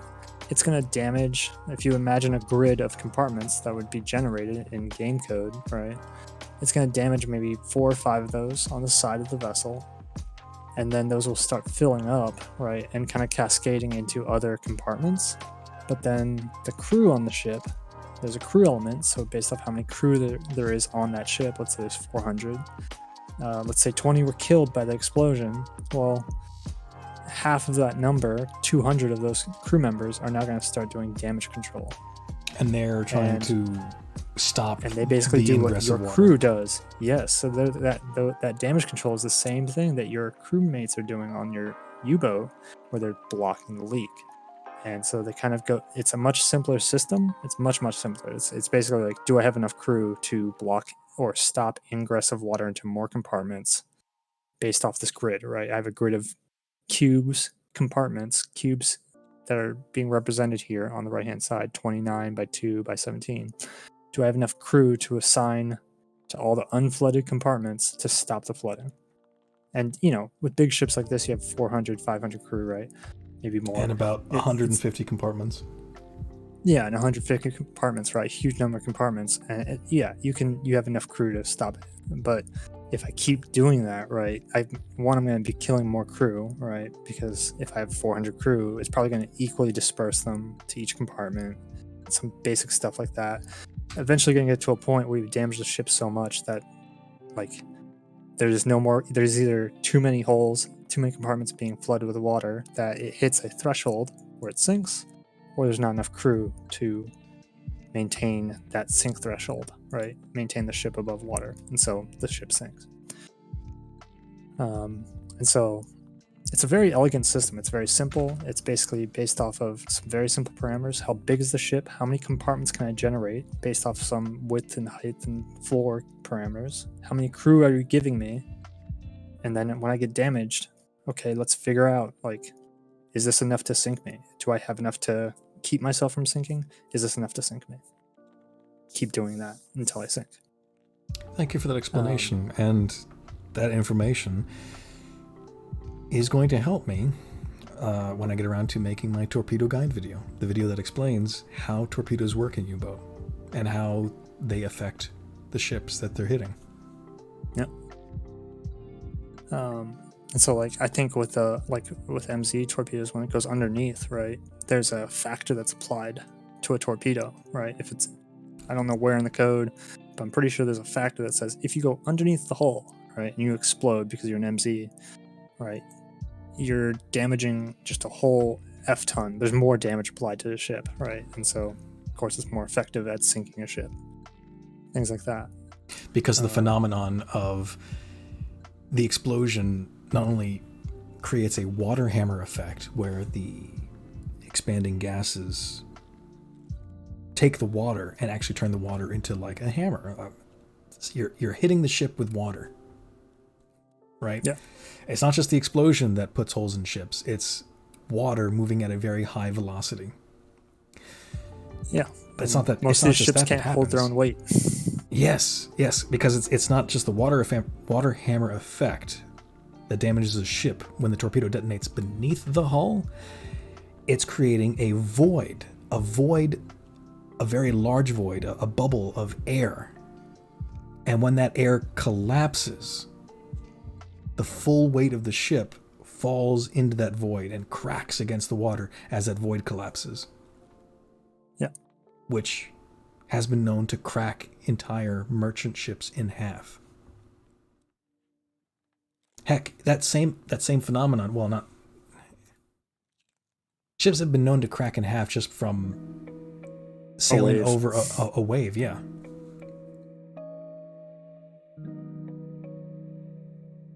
Here's another one. Let's see. Now, according to Hotai, the Graf Spee had two sisters, the Deutschland and the Scheer. So you could use that model for 3 different variants in total. Oh, so the way that works is they're all the same class of vessel, and the game defines a class with a model of ship. But then there's multiple ships of that class, right? So the class is the Admiral Graf, but it had 3 ships, hulls, right? And they all have separate names. So that's how the game defines it. I have a complete segue here, but on the subject of ships, let's say that there is only 3 Graf Spee class ships. When the player sinks them, are they gone forever? In vanilla, no. They're back in 5 minutes. They're literally back in 5 minutes. Interesting. Shit, they'll be back by the same patrol. They could be back by the same patrol. Okay. Does U-Boat Expanded do anything with that? Or do you have any plans of doing something about that? Yeah, so in U-Boat Expanded, let's say there's a few caveats to this, but let's say it's a ship like the Admiral Graf. There's 3 hulls, right? When the game environment starts, there's only a certain number of Admiral Grafs that exist and will exist in the game. So there's 3. let's say they're still being produced. So there's 2 and 1 gets produced during the war, right? You'll have 2 in the water. Let's say you sink one of them. There will only be 2 left. Well, there'll only be 1 left at that point in time, right? You could still encounter that class again, but there's only 1 in the inventory of ships available to spawn. I even think that, I'm not sure about this one, like if I sunk the USS Graf, or not the USS, but whatever, the Graf HM, I don't even know the designation for German, but sunk that Admiral Graf, I think that ship name becomes unavailable. So you won't even see that ship name occur again. And if it doesn't have a ship name, it doesn't spawn. No, it will still spawn it. So UBE does a lot with that, right? It basically defines historically when the ship is produced, or let's say if it's before the start of the war, how many ships are available. And if they're not being produced throughout the war, that's a concrete number of ships available. And there's usually an exact list of names for all the ships of that hull, right? So if I sink a ship, that ship hull is not going to come back in the game. It's done. It's gone, right? If I sink all of them, that ship class as a whole class of ships, you're not going to see in the game. If I was able to knock out that specific ship class altogether, or if other NPC U-boats as a whole, the entire Kriegsmarine, was able to take out the 1 class of ship, you would stop seeing it spawn. So yes, like it's persistent in that sense. There's some limitations to that. Like let's say I don't have the full complete list of every ship name of that class. Like let's say there's 50 that I historically know that were built, but I only have 40 names. If you were to actually go through and kill off all 50 ships, you would eventually hit all 40 names, right? And then the game would say, hey, I need another name, bro. And I'm going to reuse this name that I haven't used in a long time, and you would see it again. So there's limitations to it, like, but if I can provide the game every name of ship and it matches up with how many ships I'm creating in the game and how many are being produced and will ever be produced in the game, you shouldn't see repeats. There we go. So if I do my job right, yeah, the game world should be persistent with its ships and its ship names. It's a U-boat game. Link, you put torpedo into boat, you go home, and you spend your reward money on more torpedoes and upgrades for the U-boat. What is all of this nonsense, this historical nonsense you're talking about? Well, I don't think you should see 20 Nelsons in the course of your gameplay. No, I find this incredibly fascinating. Like, you're putting so much... Nilecat, give credit where credit's due. Nilecat really put a lot system. Yeah, he put a fantastic system in the game. There's so much on the back end of U-boat already. Like, so many players don't even realize how much is going on in the open world when in areas that they don't see. Like, just open up your map, type in Detect 1000, sit back, grab a cup of coffee, and just watch it unfold, right? All right. But you're taking that system and you're really taking it to a whole nother level. Yeah, I'm abusing the shit out of it. And really making CPUs light on fire. Yeah, I'm abusing the hell out of this game. Yeah. Classically. I mean, yeah, you can you could argue that there's too many things going on in the background, really. From a performance perspective. Could absolutely argue that. The game simulates a lot of things that are already that necessary. I mean, they're part of, as Dougal says, the immersion and maybe feeling that something happens around you. But yeah, many players don't even realize or will never see any of these things. So for many people, I guess having a system where all the convoy are simulated as group going along their route versus like something like the SH3 where it's like a random spawning in chance if you are in a specific area, they don't see any difference practically, but yeah, I guess it is nice and it's flexible, but there's many people that are going to be why are we doing this while we're burning our CPUs? Exactly. Are we part of a big CPU? This is a nice ship that's having some render issues. Is that the Graf Zeppelin? Some texture. This is the Ark Royal. Ark Royal.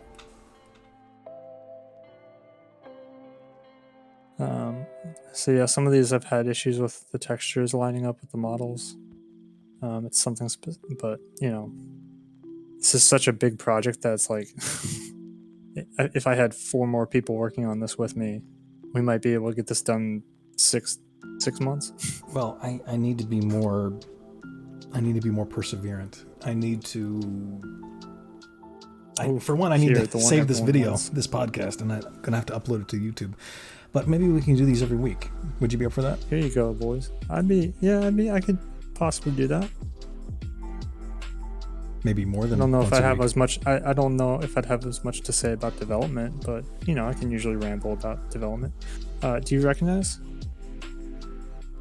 Is that the Bismarck? It is the Bismarck.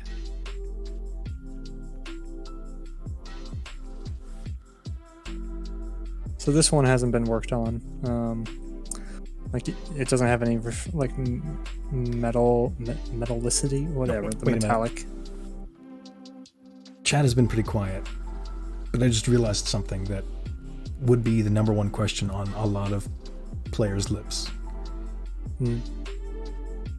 Is it possible, and do you have plans to create naval engagements, ships fighting other ships? It's possible, yeah, but as of right now, I don't think the code, the AI code, the AI in most cases, escorts are capable of shooting at. Escorts are capable of shooting at the U-boats. Oh, they'd have no problem shooting. They have no problem shooting each other. If I spawn 2 naval groups of 2 different opposing nations next to each other, yeah, they're gonna fucking duke it out until they die. That's absolutely true. And their guns will affect their compartments and will generate fires and flooding and crew casualties, just the way it does to the player's boat and vice versa, the player's deck gun against the... Yep. Just the same.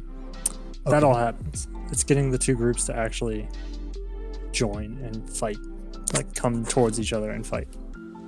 I have not seen. That's something you'd have to like poke Nilecat about. I'm sure it's possible. We need this because that sounds cool. It's not even that the AI is not capable of doing it. It's literally more things like the AI gear, like the radar or something, only detects like things like the player, right? Like it's only giving a shit about where the player is and if it's detecting the player.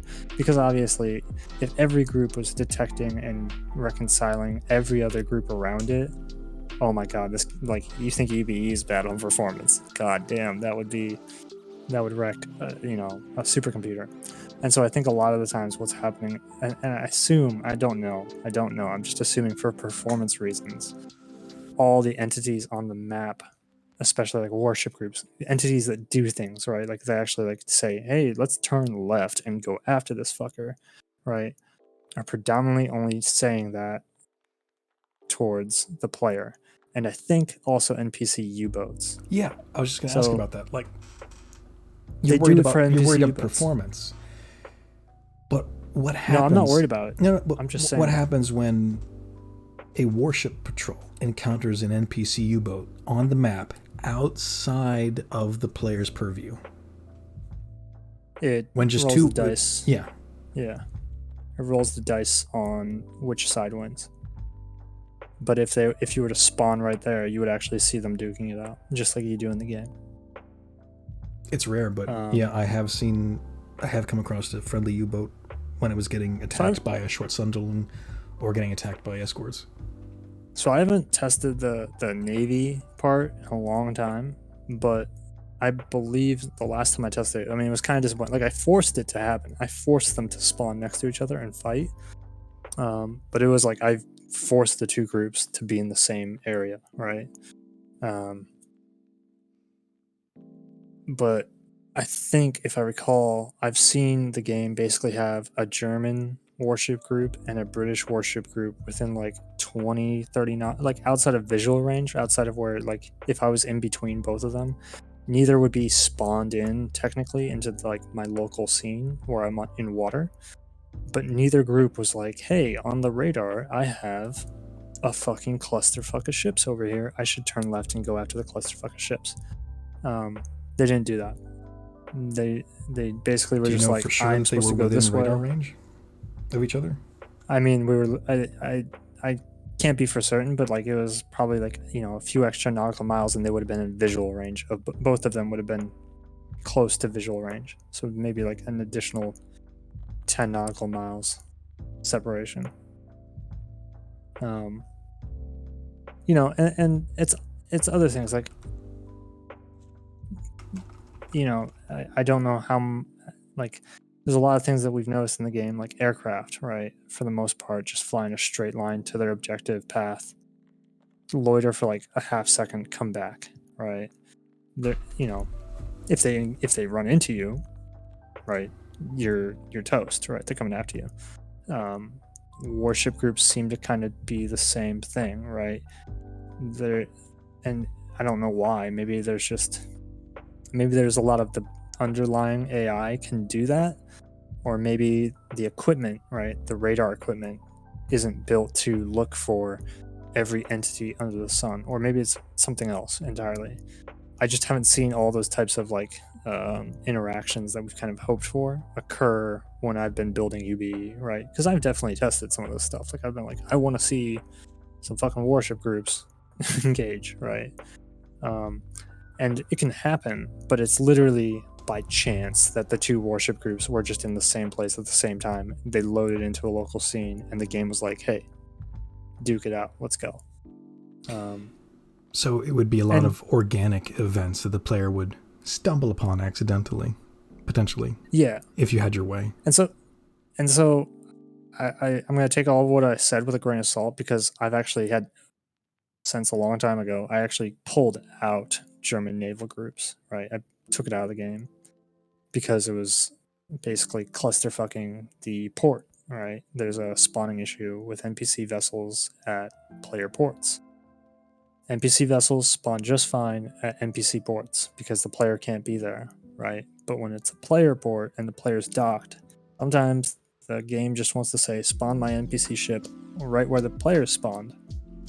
And you get this huge clusterfuck of an NPC ship destroying you, right? The days so I rolled that out. The days of a German escort kind of resting on top of the players you... Yeah. I remember. I was there. Yeah. Yeah, I know. You were there when the book was written. So I have worked on fixing that, right? So I've made some progress in avoiding that issue with some fancy workarounds. The problem is where the game decides to spawn these in. Like, what's wrong with just spawning it in, not at the wharf, but nearby, in the water? That's actually what I'm doing. So that's what I'm doing. That's my fix.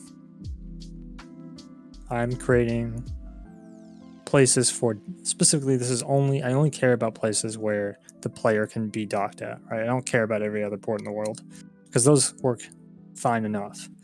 And the real fix is add some game code that says, where do I want to spawn this NPC ship? Can I use this dock location? No, the player is spawned there. Don't fucking use it. And if it did that, guess what? I wouldn't have to do any of this crap. I wouldn't have to avoid this issue, right? I have a workaround. It works in small testing scenarios. I haven't seen it work in I haven't tested in gameplay. It's kind of one of those things that I can't put enough time testing it to really see if it works in every scenario given. But it allows warship groups to spawn outside of the port, do their mission, come back and despawn outside of the port. So basically, the port that the player might be at will never actually have that warship group return to that port. It'll spawn nearby. You reminded me of something. I think I've seen some players complain that they were chasing a convoy or a group of ships towards a port, and then that group just disappeared, vanished into thin air. Yeah. Is that a thing that happens? Can you confirm or deny?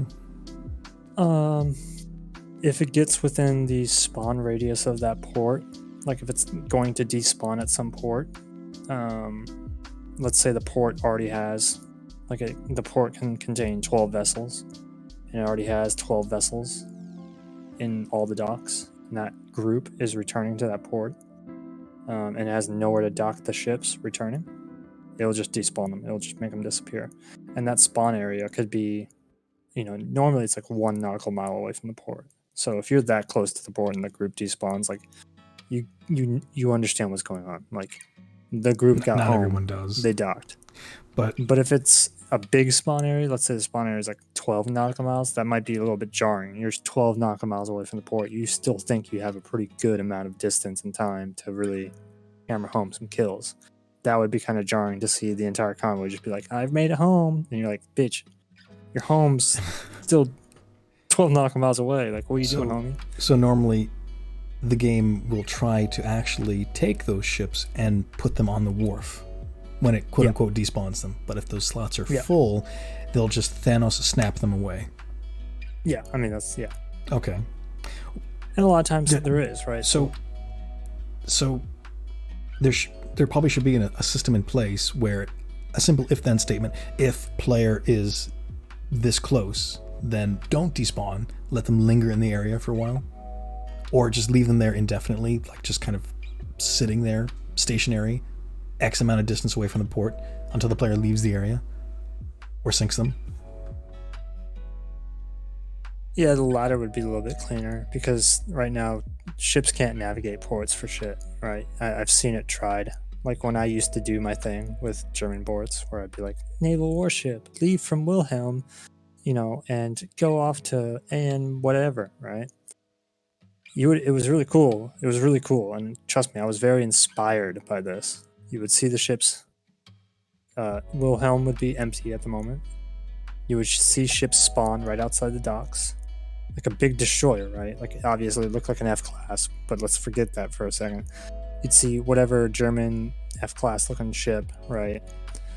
Spawn right outside the wharf. Sometimes it was already spawned on top of you, but it would leave and it would navigate poorly, but it would navigate through the little channels and go out and leave. And if you saw the inverse of that, it would fail, but try to navigate back in through the docks and come in and dock. And it would literally come right up to the dock. And if it made it to a docking spot, it would just either snap into it, so it would just like pop into the place, or if it was something already there, it would just be like, no, I'm good, bye homie. But in practice, like I could see what it was trying to do, and it's trying to do exactly what you're imagining, right? Ships leave the port, go out, do its thing. Ships come into the port, dock into a harbor.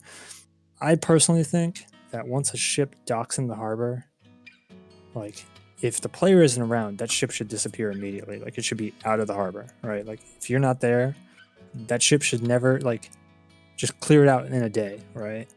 If you're there, like, give it an hour or so before the ship despawns, or maybe like as long as you're there, don't despawn the ship, right? I don't know. So like, or replace the ship that's there, right? Like if you have a group returning to port, just replace whatever's in the dock harbor and just swap it out with what is docking there, and the fucking problem's gone. So now you've been chasing some destroyer group, it docks in port, but a freighter was there. Well, the freighter gets replaced with a destroyer. You still have the opportunity to make your kill. So that's my mentality. I see where it's tried to work out. There's just a few quirks and bugs that if they got hammered out, right, I could absolutely make it happen in the game, right? I can make those groups do what you're asking for. Make a list. Check it twice. Oh, I have. Then send it over to our Lord and Savior Nilecat. Your wish list of things you want him to... What is that? That's a submarine. Yeah, what? Oh, that looks like a American? Mm-hmm. Oh, yeah, if I get this... I think it's basically an American sub. I've completely lost my train of thought. Sorry, if I get this bad boy in... Yeah, we have more subs, my man. Sorry, I think I have to go now. Sorry about that. I have to do things this afternoon. All right, Hi. It was a pleasure having you. Problem. Some people would say it was a pleasure. Thanks. you say you might want to do that more often, so just let me know, and if it's fine, I can do it. just playing. I'm just playing you. This I love was having kind you of around. this was kind of last minute, but yeah, like I want to make this a regular thing, and I want to pull in Salamander and Alligator and all the other guys, Yep. so we can all kind of collectively say, "God damn it, Nilecat." That'd be good. Yeah, just warn me slightly in advance, because with the time difference, it might be difficult at that.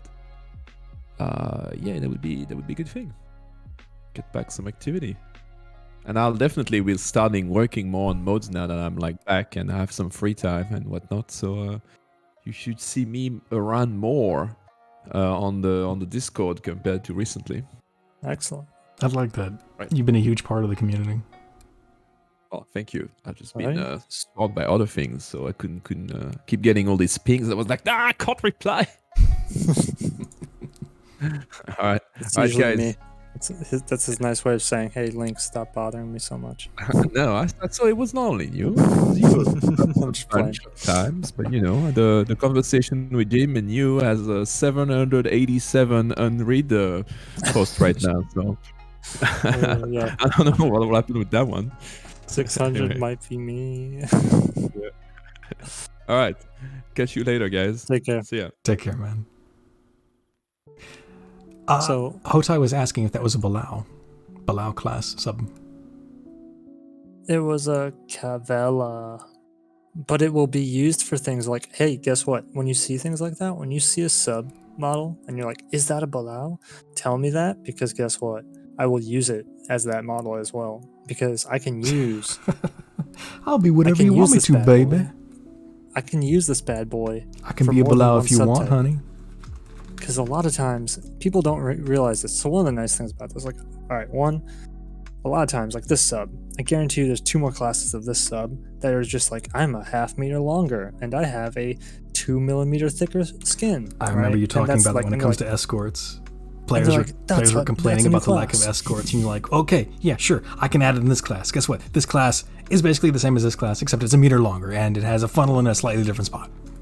Yeah, exactly. So things like that, like, while I'm not going to personally make this model, like if the Cavella is 80 whatever, however big, and the other class that looks just like it, because I guarantee you there are other classes that look just fucking like this, right? I maybe guarantee the deck you, gun's different. it's like carrot cake. Some kids hate carrot cake, but you know what? Yeah, Tell them it's not carrot cake, and they'll love it. exactly. And so that's my mentality is I will, if there are similar classes that use the same shape, I'm not going to make them the meter longer like it historically would be, or I might be able to get away with adding a different deck gun. You maybe. might give a few rivet counters and aneurysm, but I think you'd be all right. For the most part, like, I mean, the problem with UBE is there's not enough ship models to really break out the 800 ship classes in UBE, right? You can very quickly see the 18 models that we have in the game repeat, right? Thank God you've been as organized as you have been. The way that you've been developing UBE, now that you have ship models that you can insert into the game, you can just apply them to your custom class and it'll work, right? Yeah, the uniqueness of the classes will be much greater.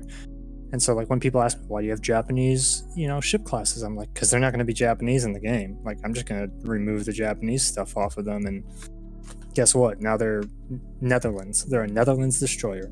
Have a nice day. Like, and you're not going to recognize it because I'm going to be like, this is the, blah, blah, blah, blah, blah, blah, blah class that you've never heard of, and it's a destroyer. And I'm like, hey, it has the same number of masts, has roughly the same shape and size, and I have a ship model that's Japanese that looks just kind of not really like it, but it's close enough.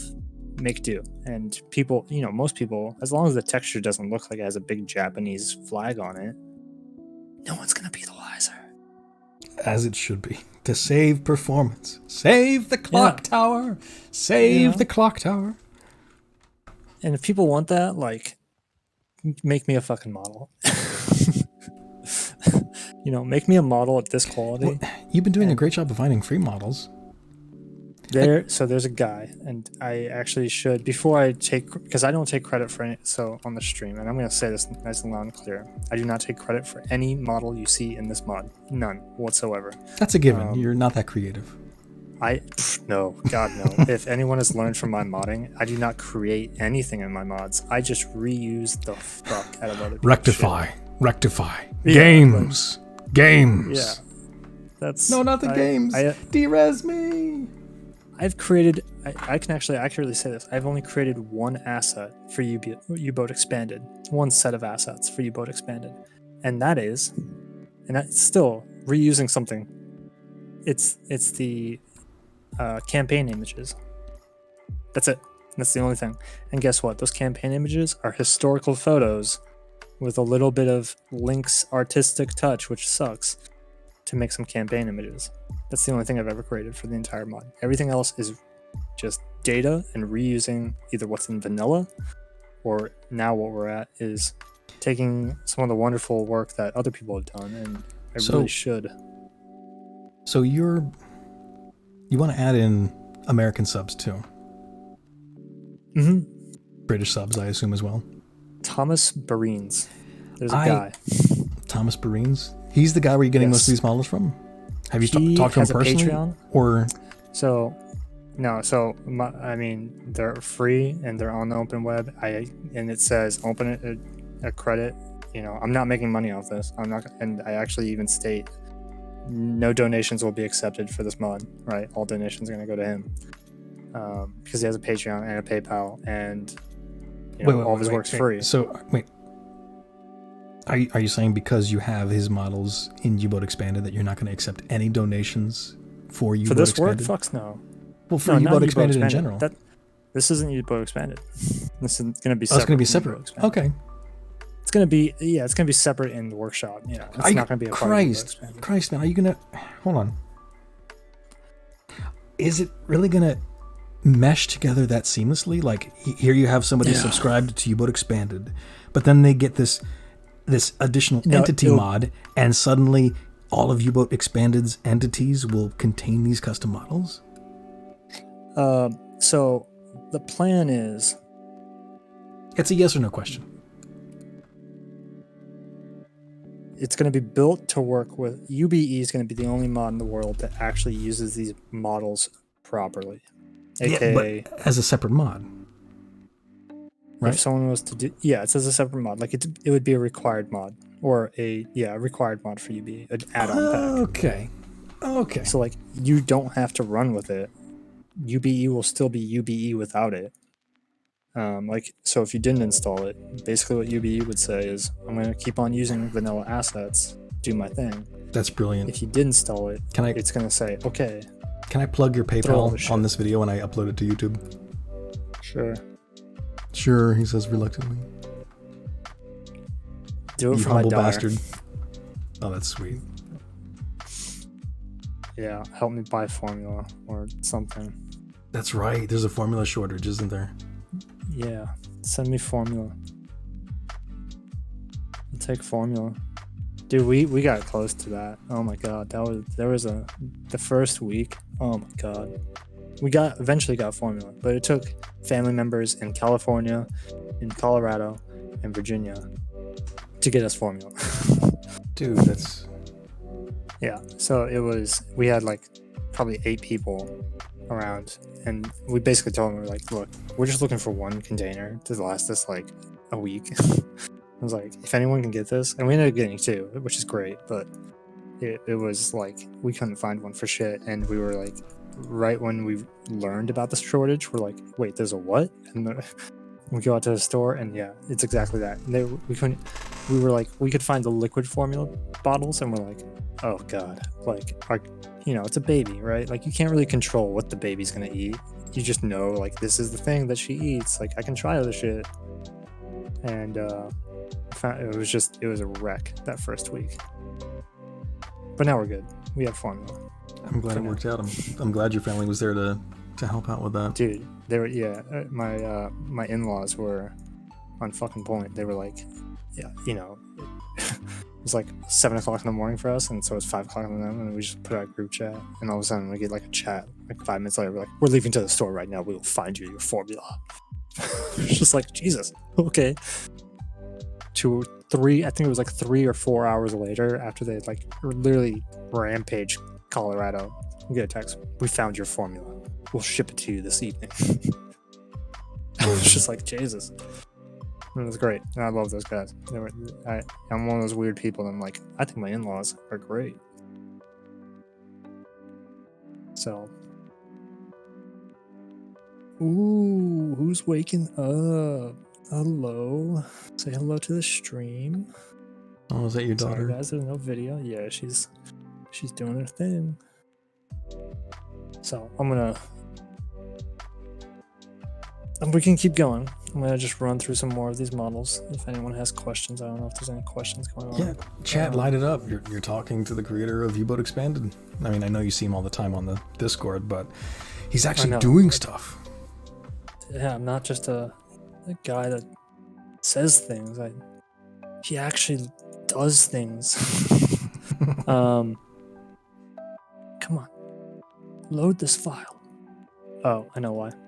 So what we've covered on the stream so far. There's another another model that I want to use. Link found a way to catch everybody up.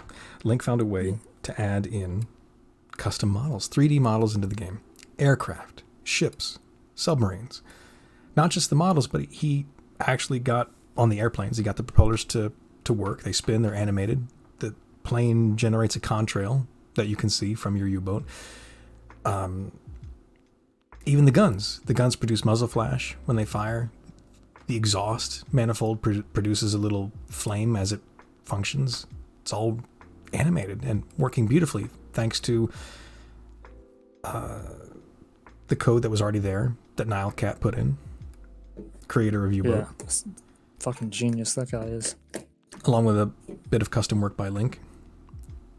The aircraft AI are not functioning correctly. Right now they just kind of fly around in circles, but they're there. We're 90% there. Yeah.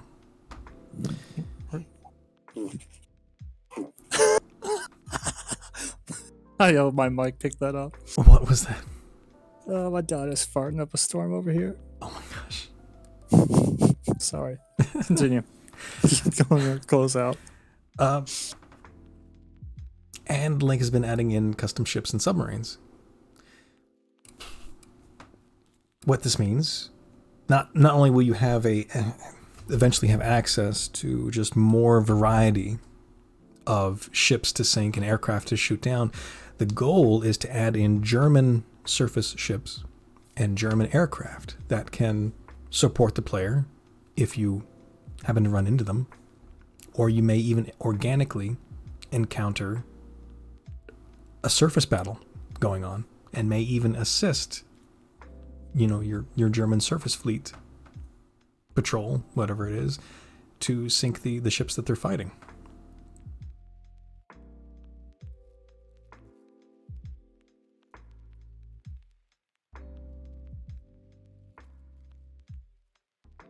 Yeah, it's going to be wild.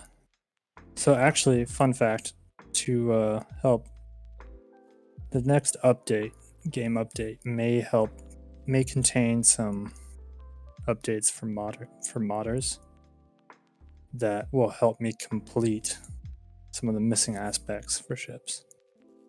Here's another sub. I don't recognize it. It's a Japanese sub. Can you make that window bigger or like full screen, that preview box? Yeah. Sorry, I'm doing this one hand. I'm literally feeding my daughter as I'm talking. I'm doing this. So this is I'm doing this one-handed, kind of like looking at her, talking to you, kind of looking at my screen. So yeah, this is a Japanese sub, the I-50. Oh, maybe it's not Japanese. It's Japanese. It's I-58. Someone will know more about it. But my mentality is, it also looks really fucking familiar to some other submarines, like an Italian one, I think it was. And also if I just change, like if I get rid of these top side torpedoes, right? That's easy enough. Just delete them, right? And maybe swap out change up this kind of conning tower that's here a little bit. It's not going to be perfect, obviously. I'm not a modeler. I'm not a texture guy. The rivet counters. But I can make it look the rivet counters can have an aneurysm. But I get what you're trying to do. You're trying to use this is going to be 3D models to get 90% there, like creating substitutes. Like this is an Italian submarine. Take it or leave it. Most players won't know the difference. The rivet counters will have a small heart attack. That's okay. Yeah. But so tell me about they're the ones. Tell me about the Italian submarine fleet. Where did they operate? How prevalent were they? They were pretty prevalent in the Mediterranean. They weren't huge like Germany's were, but they definitely had a submarine fleet. I mean, it's funny because there was like, I mean, I don't know much about the Italian submarine fleet. I do know that early on in the war, because they were having engagements in like, what was it? Not Yugoslavia. Some country they invaded, and then there was another 2 countries that they were like taking control over. So they had some usage there. But, you know, the Italian Navy really kind of got its ass spanked, and then pretty early on. I remember reading some stuff on U-boat.net, but from a gameplay perspective, looking at the submarines, for the big player submarines, right? There's like 3 different hull shapes. Submarines either look like the Type 7s, German Type 7s, right? They either look like kind of like this, just with a different conning tower and no topside torpedoes, and that other submarine. So basically all submarines, unless they were like a midget submarine or like super early pre-war, like 10 feet long and had like a snorkel sitting out the water, literally with a guy blowing out of it. They all kind of look like this. I mean, hell, half the time the engineering specs were like bought and sold. Like I don't remember which nations it were, but like they were like, yeah, we literally bought the Type VIA or Type, what was it? Type, an early German U-boat hull design from Germany back in like 19 something, and they're like, that's our submarine now. So, if I can find some of those, it's gonna be great, because then we can have Type 7s, Type whatever 5s, Type whatevers. I don't know what types there are, but look at me, the historian, building out all these ships, and I don't know anything about half of them. That's interesting. Adding in the variety and the visual, the gratification of encountering something different. But yeah, players need their dopamine as well. What I mean by that, if the player came across just naturally, organically encountered a random surface battle of 2 groups duking it out, maybe a small German warship patrol and a small group of allied ships, maybe it's a small convoy doing a little merchant raiding, or just 2 warship patrols going at it. Yeah. The player could intervene, and the player would get the rewards from sinking an allied vessel. But this is just like wishful thinking here, but it'd be neat if you could somehow give the player recognition for helping out a friendly warship, coming to the aid of a friendly warship. Maybe receiving a message after the fact when they return to port, turn in the patrol, for helping out, maybe a medal, or just some kind of a message that says, for helping out a friendly surface vessel at these grid coordinates, or the name of the vessel in question, we're giving you X amount of reputation points or a medal.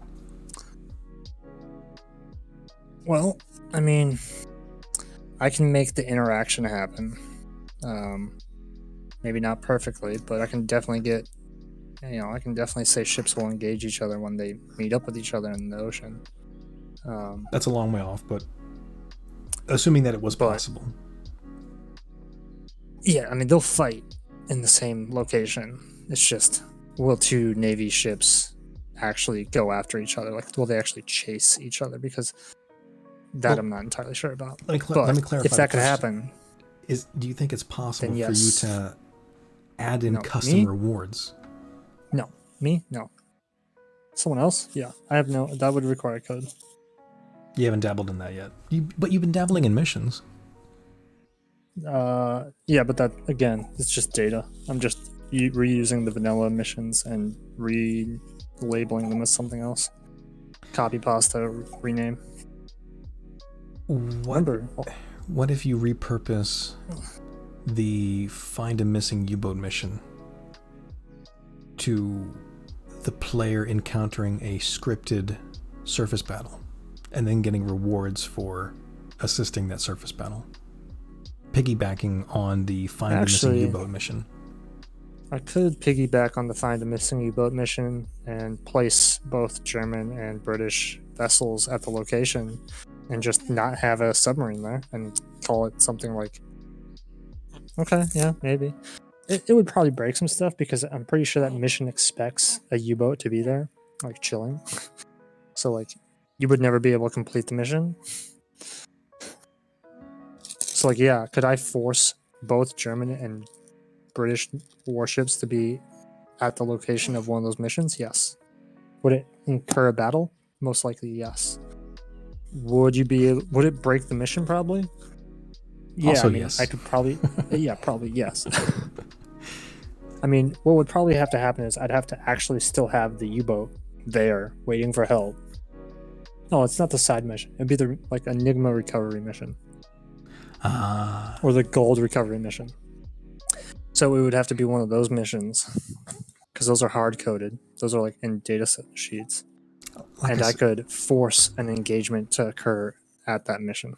Like I said, it's probably a long way off, but there's a lot of guesswork there. It'd be nice if the player got some recognition, some pat on the back for helping out friendly warships. Well, here's the thing. It's a feature where that kind of interaction doesn't happen yet. If I can prove that the interaction can happen in gameplay, then E or Salamander or someone else could easily just add a little,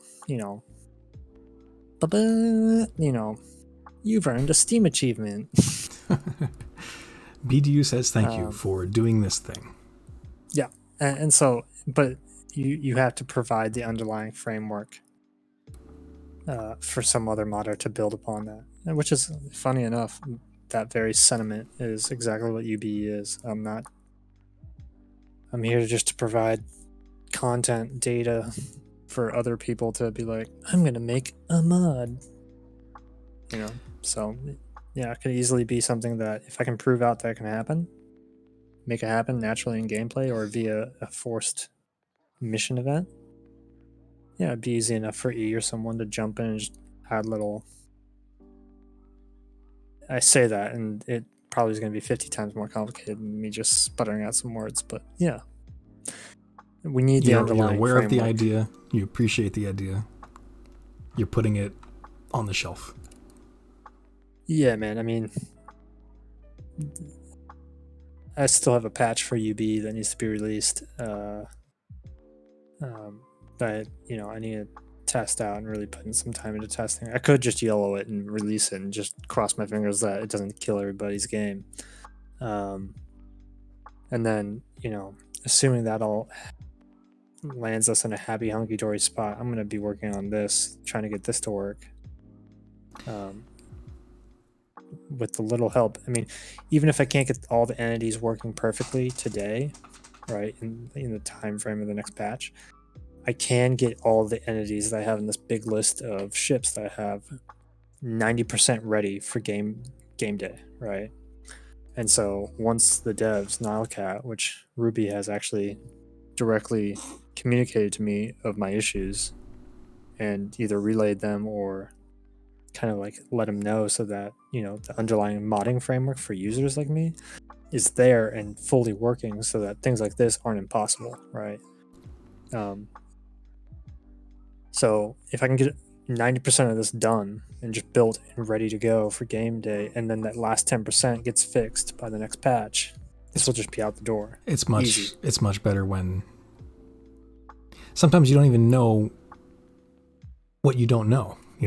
You don't know what questions to ask or what things to to bring to Nile Cat's attention. yeah. It's much easier when you have very specific targeted things that you need Nile Cat to do for you. But there's also a risk there, because that's me assuming that he will actually fix it and go the entire length to fix it with me. I think we just got to knock harder. But gonna catch up with chat here for a second. Oh yeah, go for it. Hotai is asking if it's possible to call a submarine for help if you're disabled for repair parts, resupply. You can call it milk cow. Yes. Well, he's aware of that, but he's asking. I guess he's asking you if you can add a feature. Yeah, could I make another sub do that? Make a sub come to you. Hold on. Let me just clarify something. So, could I make another sub like this one also have the same underlying code that the milk cow has, which is be called by the player by the radio and come over, and it has a shop of goodies, right? Obviously, maybe not as many goodies as a milk cow, but like a few replacement parts, a little bit of fruit, right? Yeah. Here's your fruit for your vitamin C, and I don't know, whatever, some basics. Maybe not fuel. Basically a milk cow, but instead of being stationary and waiting for the player, this submarine makes a beeline for the player. Yeah, could I do that? Absolutely.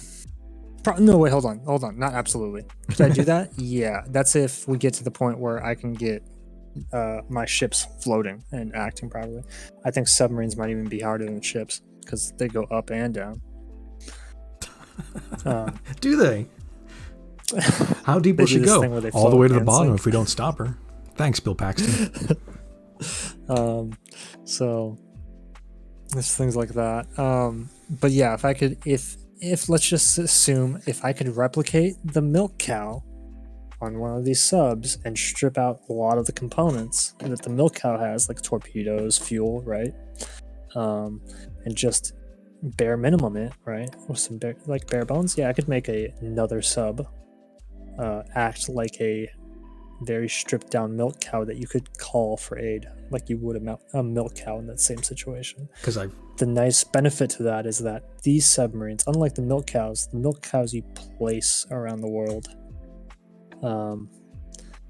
you could potentially have these submarines naturally just doing their thing around the world and call them in the same manner. Or maybe you have a bit of dice roll. The player calls for help, the game rolls the dice and says, okay, well, you know what? I'm going to spawn a submarine this far away. It's going to take this long to reach you, and it will have this many stuff available for you to resupply from. The game doesn't even do it that way. The game actually knows where all the milk cows are. True, fair. And keeps track of them. But pretty insane. That would be pretty great, because that's been a number one killer of players across the community. Many, especially players that don't keep multiple save files. They just have the one save file. They accidentally run out of fuel too far from home. Oh yeah. They're stranded. They have no way of fixing Nobody the situation. but a milk cow can give you more fuel. And they don't know about the teleport command, so that save file is finito. Well, nobody but a milk cow can give you more fuel. So if there's no milk cow, you done, son. Bye bye. Bye. I mean, it would be something like, can we board your submarine and get a tow back to? Yeah. Hotai brought up another interesting point. Meeting a German freighter, because weren't there submarine tenders as well? Yes. So that was another thing I was looking at. If I can all right, that's another thing. So I previously attempted to make a C3 freighter act like a milk cow. That would basically be pretty abuse cool. the shit out of some stuff to make a C3 be a milk cow. Because that's what Germany did. They literally had a ship that looked very similar to a C3. It was a huge ass. And multiple nations freighter. had C3s. So it was basically a spy. It was a false flag ship. Tender. Yeah. Disguised as a merchant, but it was actually a military vessel resupplying submarines. It definitely, I don't know if it was like a false flag. I mean, it probably Germany. I don't know. But anyways, yeah, I tried that. So if I can get this whole thing working where I can develop my own ships, it would be easy. If I can also figure out the milk cow thing, which doesn't seem like it's too hard from what I've seen. I could make additional, let's call them milk cows, but instead some milk cows would be a milk cow like a submarine, and others would be a C3 freighter that would also do the same thing. The limitation here, that whole, you click on it and you see a little scene on the deck of the ship and you're like interacting with some guy that's like, howdy doody, fruity tooty, like, you want to buy some fucking torpedoes? That shit's not gonna happen. Hey kid, you want some torpedoes?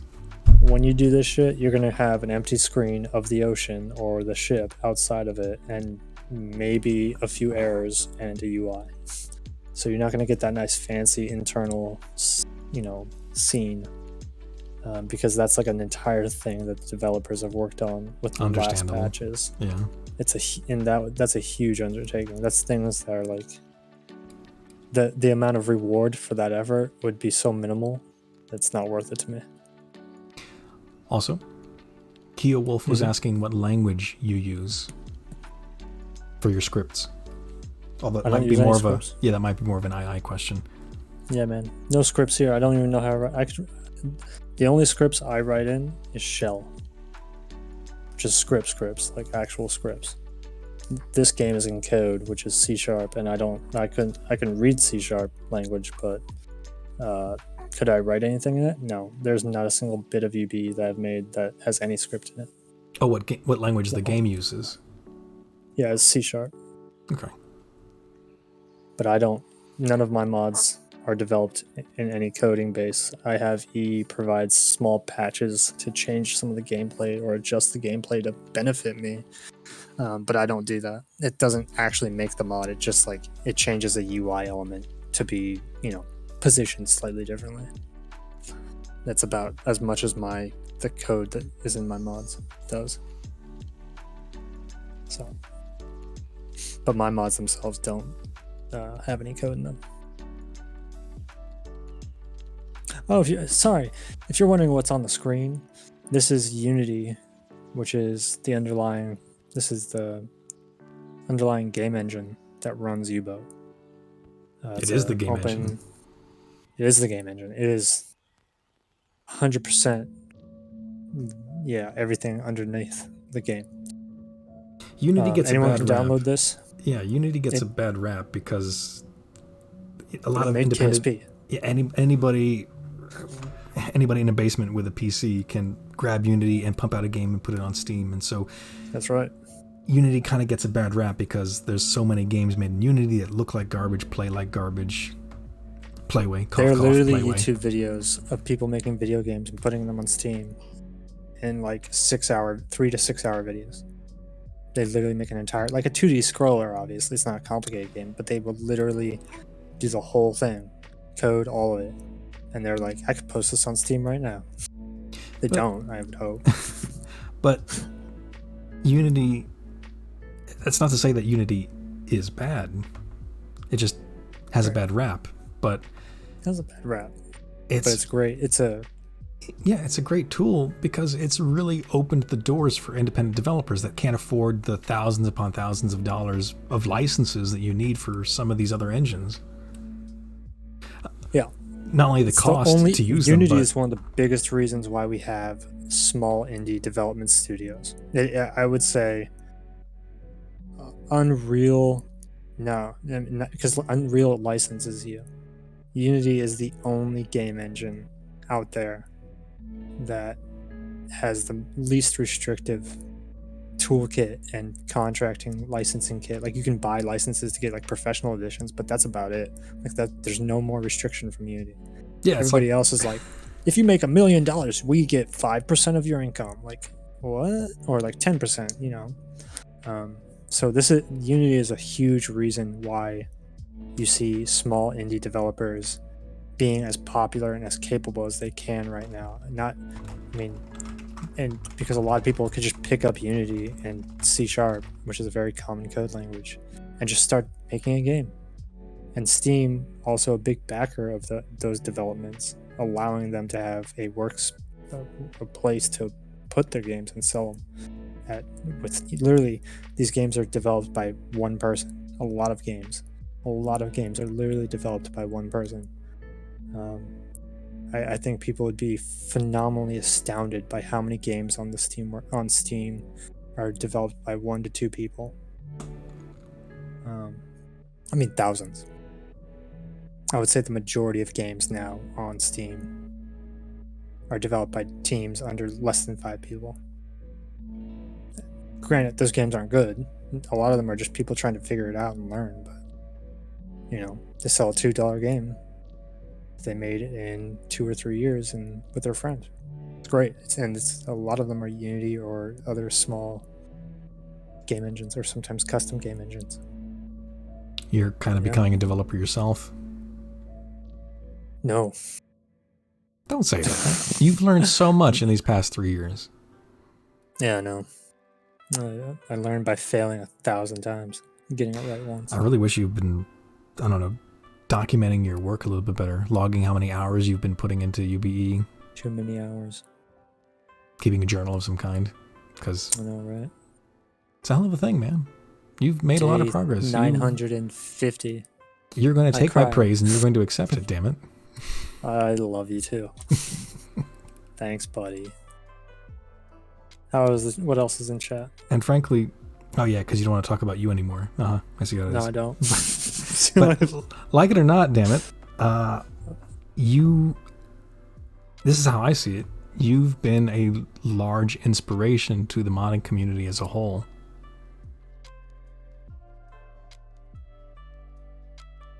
That's not healthy. That's not healthy. I would. Is this a Scott Pilgrim moment? It's like, you are the nicest person I've ever dated. Like, wow, that's pretty sad. There are so many great people in this world that could be an inspiration to you. Don't let Link be your fallback inspiration. Like, that's like saying, like, you see this drug addict over here. You see this man that literally has tried to do something for 3 years straight and insanely has almost accomplished it. Like, he's making progress, but it's kind of painful to watch him make progress. Like, you seriously see his health degrading and his mental capacities just like fading away, right? And you're like, this guy should be an inspiration. And everybody's like, dude, that guy's losing his fucking mind. You think he... Hate can move mountains. Hate can move mountains. That's true. I would say I'm only a persistent person. Everything is inspiration, including spite. Yeah, I'm just persistent. So if you need inspiration, if you're ever wondering like, oh, I could never make a video game, or I could never make a mod, and I would tell you, I started when this game was released on Workshop, I literally started with absolutely zero modding experience, zero video game, anything experience, Unity experience, all of it, scripting experience, the whole 9 yards. Read what Wolf just said. Oh, what's up? And 3 years later, after just pounding sand, literally, when someone tells you to pound sand, and like most people are just like, nah, fuck you, right? Don't tell me to pound sand. You're a jerk, right? I'm the idiot that's like, okay, where's the sand? And I just start punching. Are you talking about the martial arts thing where they would punch sand in order to build up a tolerance in their fists and then work their way up to wood? I mean, it's an insult that we use in the military a lot, which is like kick rocks or pound sand. Oh, okay. Beat feet. Yeah.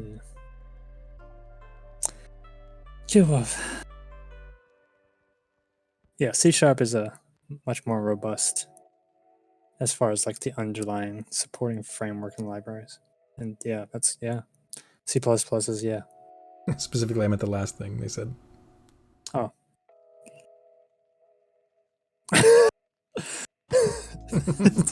This fucking guy. Yeah, that's so true.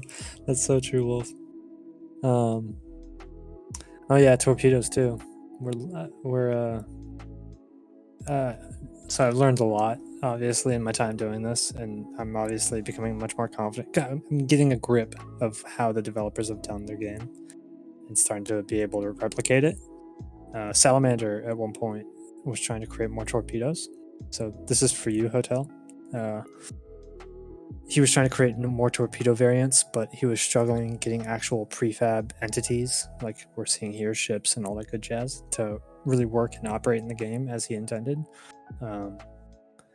there is some hope that, from what I'm figuring out, obviously some things work, some things don't. We'll see where this goes, right? There may be new revitalized opportunities for other modders that have in the past, tried this, and like a sane individual very quickly realized it was either too much work or it just didn't work, and they quit early while they were ahead. Until one insane individual that has no ability to understand a stupid task or an impossible one broke down some barriers. So I'm hoping Salamander gets his opportunity back to do his torpedo work, where he implements like custom cool variant torpedoes that Germany made. They're pretty much all there except for the T4, but the T4 I don't know. The T4 was a prototype that I think was only used on 3 U-boats before production of the T5 went into full swing. I think there's other. I don't know, so I'm not an expert on the matter. I just know that Deepwater did their research. They covered their bases with the torpedo variants and the pistols. I don't know. I don't remember what Salamander was trying to do. I know he had the requirement to do this. So there was. But we do need a better FAT and LUT system. Oh, well, that's just code. I don't. That's someone else's problem. Excuse my language, everybody. I also want to. I need to bug FreeColi because I want to see FreeColi's new user interface for the FAT and LUT system. He dropped a few teasers here and there in Discord and on the Steam artwork community. Why not? I mean, do you have a? Do you want to play Tops? Like, he's not dead, but like, it's not sounding good, my man. Don't say unconfirmed stuff. I'm hoping.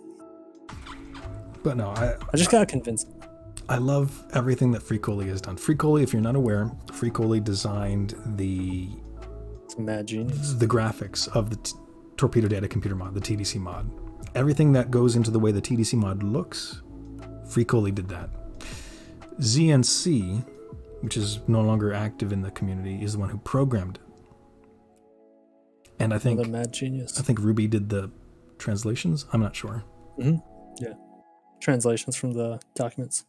Okay, so Ruby was like the researcher. Yeah, he provided all the functional framework for the mod. Okay. FreeColi did fantastic work, and now him and Ruby are assisting Deepwater Studios. More than that, I can't say. More than that, I don't really know. They keep they play their cards pretty close to the chest, but we do know that they're assisting Nilecat and the Deepwater Studios team with further development of the game, which is pretty cool. It's not very often that people from the modding community are recruited into the actual developers team. Why nobody has called Link yet, I don't know. Maybe he breaks the game too often and is the result of too many negative reviews on Steam. Game broken. Do not buy. There was a time back in 2019 where I did one little fucking change, and lo and behold, I broke. I think it was like 6,000 or 9,000 users' games. And Nilecat had to get woken up, or I don't know if he was woken up, but within 24 hours he had to push out a patch because of what I did. Close the gate. I broke like 6,000 people's games. Like there was. Oh god, that was a bad day. And that is the source of the praise Shant meme. Yeah. Sorry about that, guys. If you were there, it's like maybe a month and a half after workshop release. Okay, Hotai says, since I'm over 12 to 14 hours on my PC, might as well learn how to mod. I do have a programming background, so I will see what I can come up with. Hotai, are you offering to help Link? Because Link could use all the help he could get. Oh god, please. Someone just take over. Carry that. Do you know like those relay races? The relay races, or the one where they pass the bugle or the torch or whatever it's called? Nobody could replace you though. but you know what I'm saying? Like, and you're supposed to run laps, and like So- everybody's supposed to run like 2 laps. I've been running all the laps, and like I'm just like, please, I'm like running laps. I'm like crawling at this point. I'm crawling on the track. Your primary praying to focus God. has been research, right? I mean, yeah, the first 2 years was predominantly just getting a database to work to support all the data. You've researched. You're basically researching the navies and the civilian merchant operations from all the different nations across the world during World War II. That's your basically specialty. I mean, We can probably say this: of all the people in the subsim community, you probably know the wouldn't say I'm a most about specialty. convoys. Yeah, And naval operations. I'm a data provider. I can provide data. I lack context in a lot of the information I have, right? So like I can tell you, like, I have all these ships. I know that they all look the same. I know a lot of these people cross-developed their hulls. I couldn't tell you a single thing about the Spitfire. The What B-25. convoy codes operated out of the Caribbean? Go. The convoy codes. There's convoy codes out of the Caribbean. I don't know a single one of them off the top of my head. Shit. You see what I'm saying? But they operated out of the Caribbean, and they tell me something interesting Like- about the Caribbean convoys. But like, I lack context in a lot of things I know. Tell me something can interesting tell you about the just- Caribbean convoys. There was an oil yard out of Aruba. From, So they had a lot of oil No, there was- tankers, right? there was a convoy that used to go out of Texas, I think. Where there was a port in Texas, Galveston port, down to through the Caribbean, down to I think Aruba. And then, It would go back up. so it just ran Back and back and forth between Texas and Aruba. Caribbean convoys aren't that entertaining. But they were a major part of the war. Right. They were a major part of like U.S. operations to get fuel and supplies and basically control the Western Atlantic. And I mean, were they major in the fact that they were like, they're like offensive operations? No. Were they major in the fact that like, yeah, U-boats came down there and messed up their day and they would go mess up U-boats? Yeah. But it wasn't,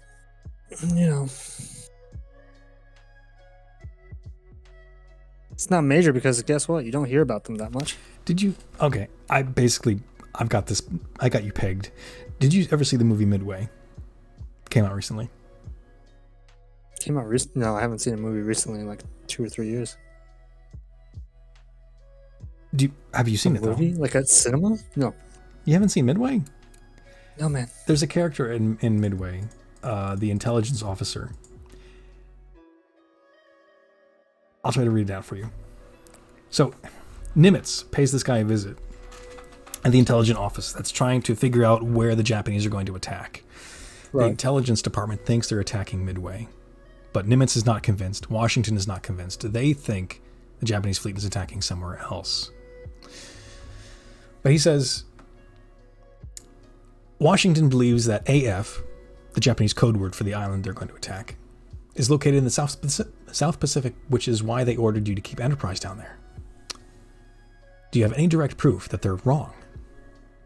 The intelligence guy says, direct proof? No, but, sir, imagine that you're throwing a wedding, and maybe I've never seen the invitation, but I hear from the caterers that they have an event on a certain date.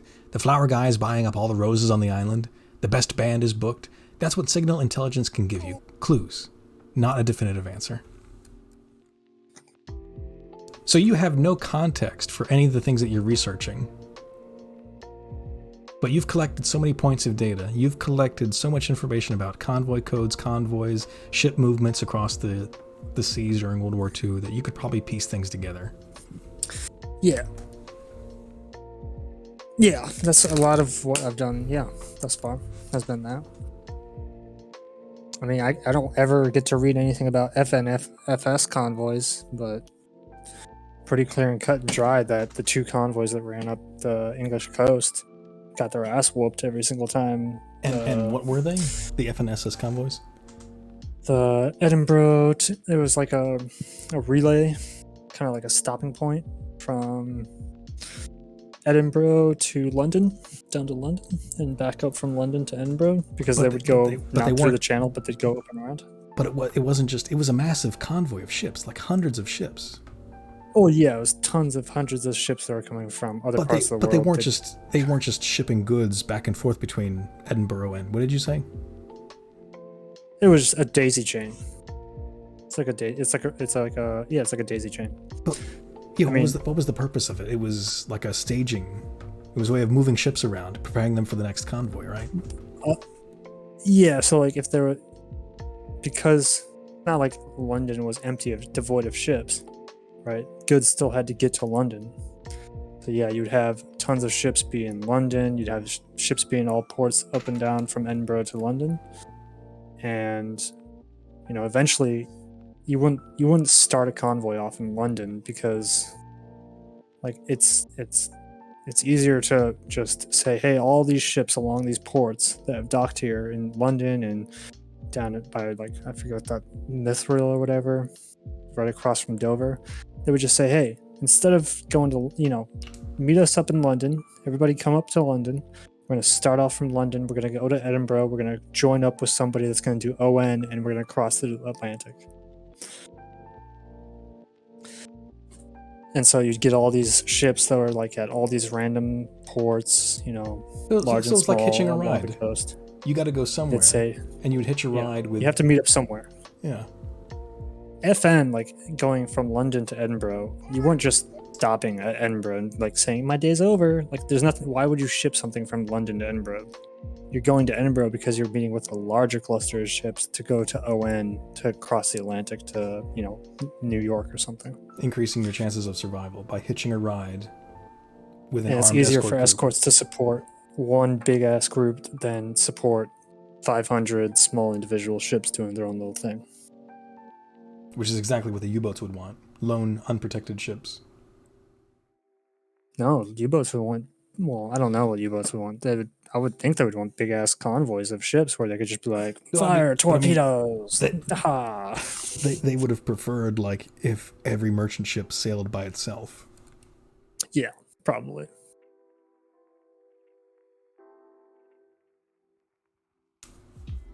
But yeah. Anyways, back on off our sidetrack. I was gonna say, oh yeah, the stream is looking. I gotta move something on the screen, McDougal. You gotta tell me to move, show you something. Weren't you gonna try? You haven't shown us any custom ships in game yet. I can spawn the graph and watch it sink in 2.5 seconds. Sure. Yes, please. It literally sinks like a rock. It literally sinks like a rock. However, if I spawn another ship, like an enemy ship next to it, you'll see those guns turn underwater. Because you actually got the weapons to work. Yeah, they'll turn underwater, but they'll turn. They'll turn underwater. Yeah, I mean, like, that's the thing. The ship will go underwater, but it won't sink because it hasn't been hit with anything. It just doesn't float, right? So it's a... The Graf Spee, the new, improved German U-boat. Yeah, it's humorous. Definitely quirky. She's my girl. It's pretty funny though. I mean, like, so at one point in time, so if you're wondering what's wrong with the ships, what, there's the game DWS uses a neural network, yes, an AI, to generate and create the flotation physics for all the ships in the game and aircraft and everything. The only things they don't do it for is like buoys and cargo floating in, debris floating in the water. All the ships and things like that all use a neural network to basically figure out how they're supposed to float in water. And that's one of the things that I'm not able to do on my Unity engine because there's so much stuff that's required to set that up that the devs have to help me out and figuring out where the gap is to get modders to be able to do that rather than just the developer. You skimmed over something really significant in such a casual way. Oops. a neural network sorry? to Yeah. not consolidate. It's late. Deepwater Give a Studios is general- using a neural network to figure out buoyancy. Yeah. They use a neural network to basically. Normally, a game would just take Normally, a game would try and crunch buoyancy in real time. That's normally what a game does. Or there's like some predefined kind of parameters that kind of try and figure out like what should buoyancy look like. And that's what most games do, right? However, the problem becomes like when you're trying to sink said ship, or if you have really crazy waves, right? Those, other developers have to either develop unique physics interactions for every single ship and figure out what it's going to look like in this kind of weather, that kind of weather, this kind of harbor, whatever, right? If you have a neural network, you can just do it for all your ships and done, right? It just trains on that ship and knows how that ship should act like if you gave it the water that you see in game. So yeah, So you're saying buoyancy in most games. By the way, don't let me talking about this stop you from what you're doing in U-Boat. But no, go. So in most games, physics is predefined. It's scripted in a way. Mm-hmm. Like they'll take a ship and they'll say, okay, it should bob up and down like this, and this is how it should behave when it's hit, and this is how it should sink. But U-Boat uses a neural network where they say, here's the compartments, here's how much the ship weighs, here's its displacement. Game, you figure it out. Yeah. And yeah, that's basically, so based off the size, the shape of the ship, right?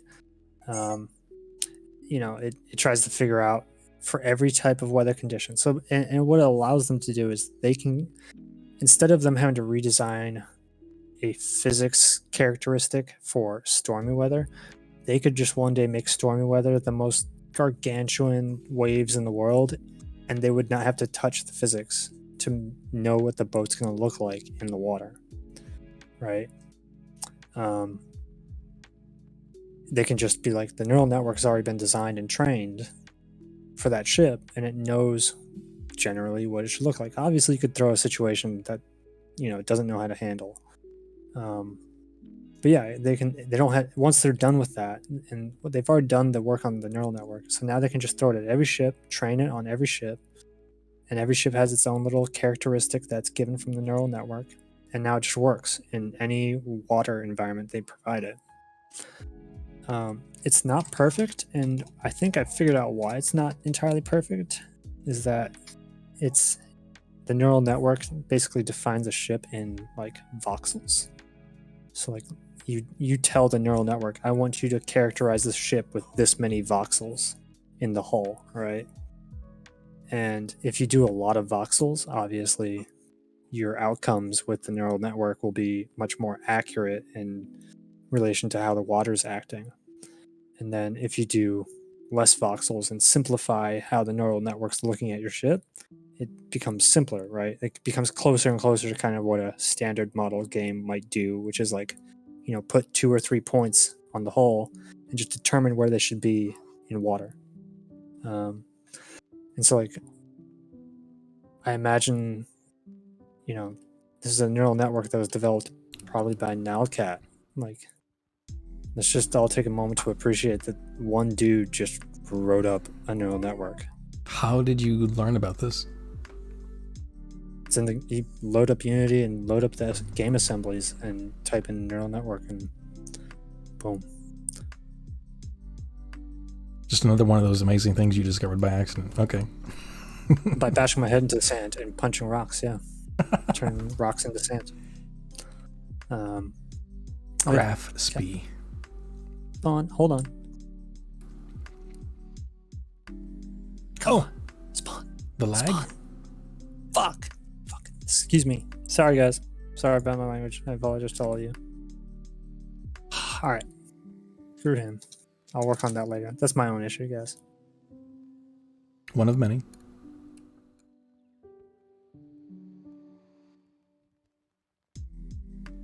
Okay, here we go. AI. On over here.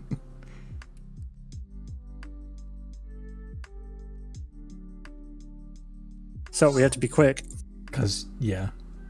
She's sinking. There she is. Can you cam lock? Are we paused? Yeah, she's already sinking. She sinks faster than, like, she sinks as fast as a rock would fall in the air. But it has physics. Did you see that? It kind of bounced and rocked Still, on the seafloor. Yeah, so the game still has the regular collision physics that back up everything else. Okay. So yeah, the collision physics still take effect. Mm-hmm. And they're all there working, doing their thing. I don't want to look at a conning tower. Come on, closer. Oh, yeah. Oh, really? Really, game? Really? You're gonna go slow underwater with the camera? Oh. For whatever reason, the spectator camera is based on altitude. The higher you are, the faster it moves. The lower you are, the slower it moves. Oh, yeah. There it is. Scratch detail. Look at that scratch detail. Yeah. Sorry, guys. I have to appreciate some of like the small little things I did to the textures to make them look better. Was this model also made by Thomas? Yeah, that one. Yeah, Thomas. God, I need to reach out to that guy and email him and just be like, hey, man, like, take a look what I'm doing with your stuff. Like, if you get like 5,000 pictures about your wonderful models in game, like. But yeah, his work is fabulous. I don't even care if it's perfect or down to the rivet. It still looks nice. It looks nice for me. These are torpedo Yeah. These are torpedo Yes, the Grasby had torpedo launchers. I might be able to get these fuckers to launch torpedoes at you. Or at a ship. Not you. But, I mean, it would launch at you. It doesn't. The game doesn't care who you are. You could be a buoy and it will launch a torpedo at you. It'll fire all the guns. So I'm sorry it's not floating, guys, but right now I can't train the neural network to make this hull buoyant. There is a tack that onto the list of things you need to ask Papa Nile for. I've already asked. He knows. But what we will do is spawn. Oh god. Oh god. two like two warships duking it out. There we go. Oh god. All right, so we have an F class just chilling, and hopefully the F class doesn't care about me, but it's probably going to care about you. Come on, baby. Be alerted. Oh, I can see it shaking like it wants to do something, but come on, girl. You were working before. Wait, why is the F class not even doing anything? There we go. Yep, of course it attacks me, guys. It attacks me first. Of course, the F class is like, why would I shoot at a boat that's already sunk underwater? Like you're right there, buddy. But you did get the guns on these custom models to work. Yeah. Maybe it's broken now, but I definitely did. It didn't have any sound effects or anything like that, but you got them to turn and you got them to fire projectiles. Yeah, just like the aircraft on the B-52. Well, what? On that note, what about the projectiles? Were you able to actually program in the ballistics of the different guns? So I'm purposely reusing guns that already exist or are defined in the game. Like because otherwise Nelson. I have to the game has a lot of ammunition types defined, even though they don't use all of them. Like that's like 208 millimeter, 180 millimeter, etc., etc. So if like this class of ship has, let's say, 210 millimeter, 210 millimeter, I'll be like, hey, we have a 208 millimeter. We're going to use that because I don't have to create anything right now to implement that. So I'll kind of cheese it. I'm just keep using what's already there in the game to make my job easier. If there's some weapon system that's like clearly needs its own thing, yeah, I can like define it and build it all out. But for right now, I'm just taking the Nelson's guns and placing Okay. them on the ship by game code. Like the model still looks exactly like the Admiral Graph would look like. It's using the code that the Nelson might use to do its turrets. Check chat real quick. Yeah. Oh, see you both game, yeah. Here. Check chat. What's up? You guys still on? What are you doing now? I don't know what I'm doing now. Engine, the Aljack, Snowdrop engine.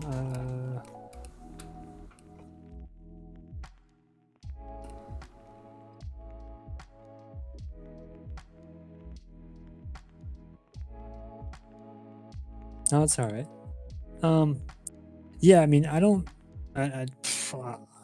There's like a basic water physics component in the game.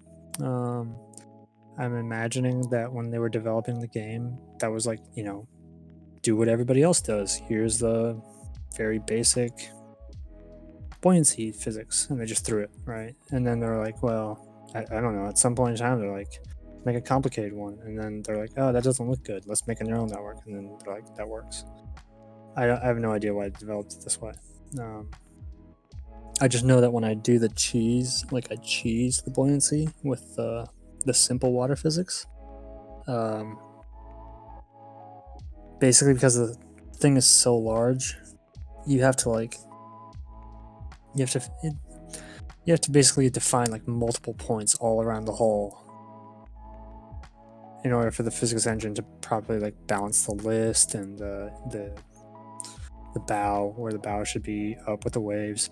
And also it doesn't read the waves, right? A basic water physics buoyancy implementation has no way to know where the actual waves are. It just thinks the water level is here. And it's just like your boat, based off a water level being here, would sit in the water here. Full stop. So even if the waves are 20 feet high, your ship is just chilling. But I imagine this neural network that Nalcat put together is what's also contributing to just how wonderfully the Sinking Physics Overhaul mod is working. Sandbox group has a flag is airborne.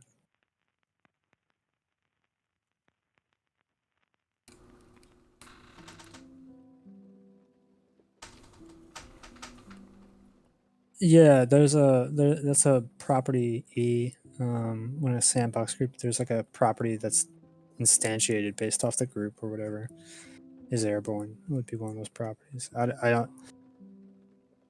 It would be a good idea for me to look at the aircraft in like the inspector and see which property field is getting thrown as a ship rather than being an aircraft, because it's probably the reason why they're not doing what they need to be doing. Yeah, maybe if you got some aircraft to spawn in the game through the natural spawning system instead of using the spawning command, maybe you would see different behavior. Yeah, that's another reason why I think there's something wrong with my aircraft, is that a lot of them don't, I'm not saying 100% of the time, most of the time, they don't spawn naturally with the other aircraft groups. Again, where I think that something in the game is still thinking that it's a ship, and when an aircraft group spawns, it always spawns vanilla aircraft. I have to force it to spawn. So, and yeah, the spawn command might have, it might say, look at the data entry for ship types, and it looks at the basic hard-coded ship types that are in the game. And if a custom ship type is in there, it's just like, I don't know what that is. Just do the basic default operation. So it could be a number of things. I think so. It'll be a while. And honestly, at this point, there's been so much progress where it's like, I think I need a break for a day or two. Give my head a break. And sometimes you need to walk away from the problem for a little while. Maybe publish the mod privately and allow some other people to kind of tinker around and look around and maybe see if they see like something going south on me. So I might do that. I might put up a private listing of this work thus far. Put it on the workshop. I think. Do you still have the U-Boat Expanded beta, the unlisted version It's of the mod? listed. Well, it's not listed, but you still I have- still have the URL. Do you still have a unlisted version? Because I think you need to start doing that again. U-Boat Expanded has, what, 20,000 subscribers? It's unlisted. The beta is unlisted. Yeah, it's only got like a few subscribers. Yeah, that's the one that you need to only give out to people that are in direct communication with you. If you want dedicated testers. Yeah, all my dedicated testers don't test. McDougal. Okay. I don't test, I just talk. I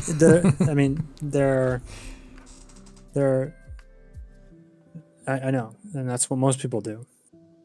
There's actually, hold on. No, that's not true. Hotel, I believe, did a recent run through on the beta, which I greatly appreciate. I believe it was Hotel. If I'm getting that wrong, it was someone else. I'm really sorry. Well, I think that's an I, not an L. Hotai Haiti. Oh, Hotai. Fuck my life. God damn it. All right, sorry guys. My font is too small apparently. I did kind of screw with my font. Oh, it's Hotai. Hey, thank you. Sorry, buddy. All right. Hey, Dukes, just call me out on that shit because I'm not the best reader and speaker. I like to let you embarrass yourself. It's okay. I mean, I'm not super embarrassed. I just am very comfortable with the fact that like I'm really deficient in some things and not so deficient in other things. You know? Like I can barely pronounce a word, but I can get a fucking entity spawned into your book game. So, Hotai, I apologize, man. And I'll probably keep on fucking that up, even in Discord and everywhere else. I'm sorry.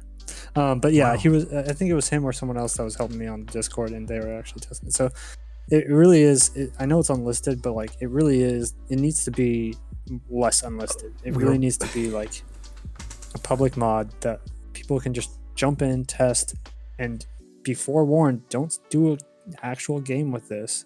Don't invest a save in this. Because it's not worth it. And strong emphasis on using console commands to get you around. Oh god, yeah, and it would help me so immensely. Just having 3 people spend an hour in beta, but like, also be objective with what you want out of your testers. Like, say, here's the update. Please test this feature out. I just put this into the game. Here's some console commands. Go crazy. I mean, the changelog is already in the mod. Changelog is one thing, but directly talking to your testers. Oh yeah. Then that's true. And I could change the dynamic of that workshop page to be like, upcoming for this patch. No, fuck the workshop page. I'm talking about let's have some group therapy. Either on the official U-Boat Discord or on my private Discord. Let's get your testers together, get them on voice, or get them into I don't know. We need to be more targeted. Also, we both got it wrong. It's Hot 8, apparently, not Hotai.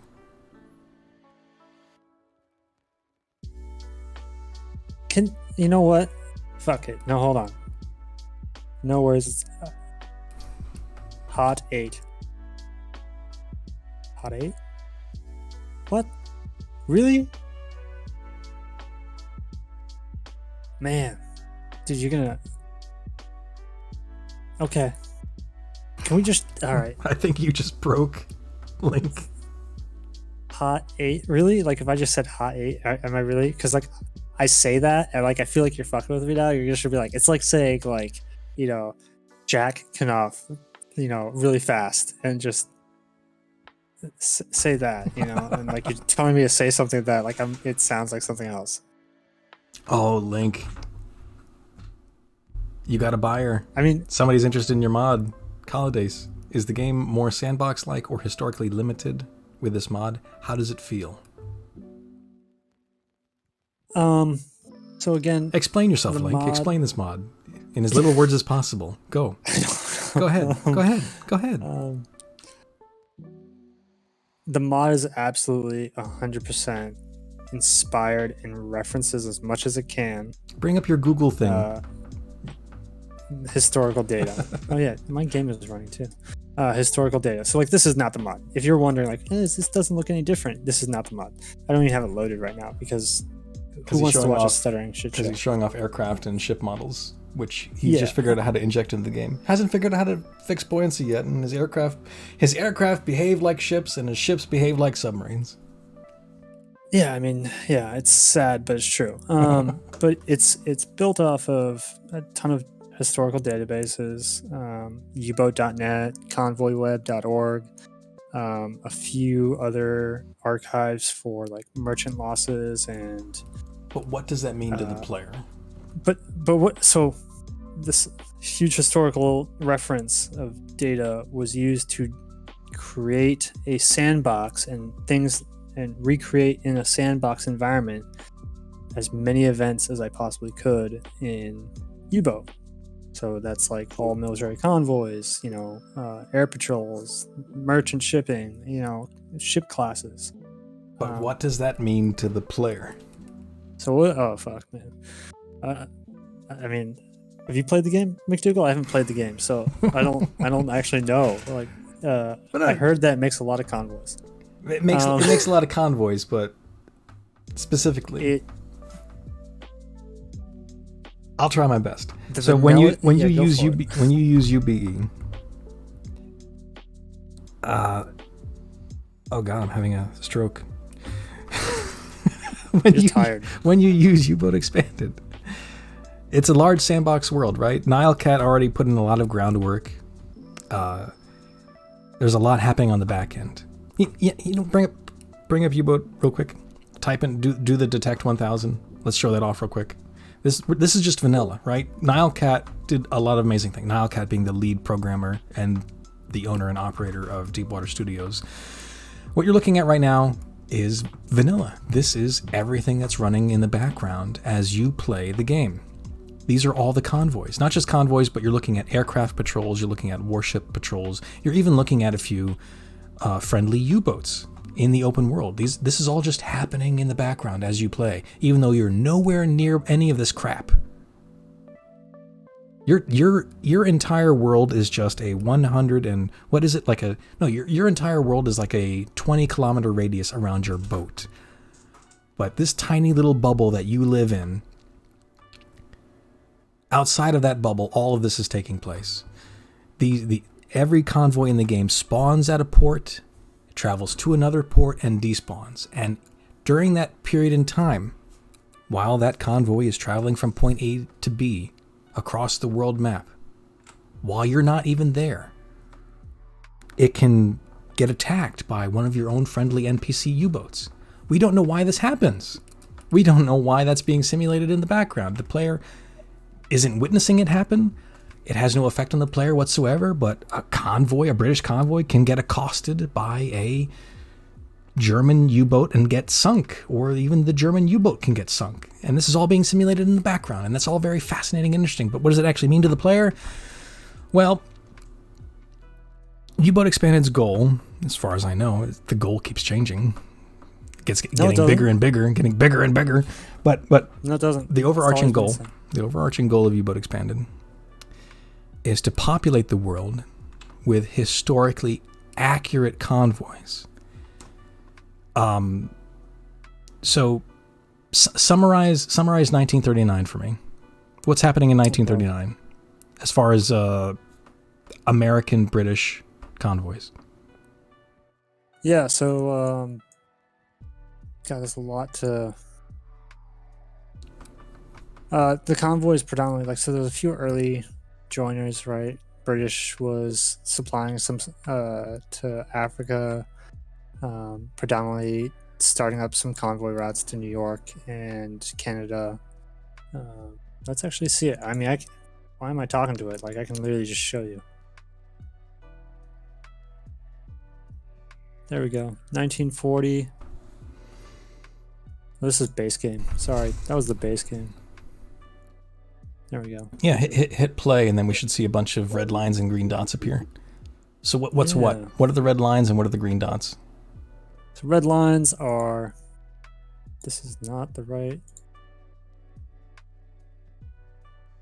Where's my... Asking the tough questions. What is U-Boat Expanded? I know, right? This wasn't supposed to be a U-Boat Expanded questionnaire. Every time this question's asked, you get better at explaining it.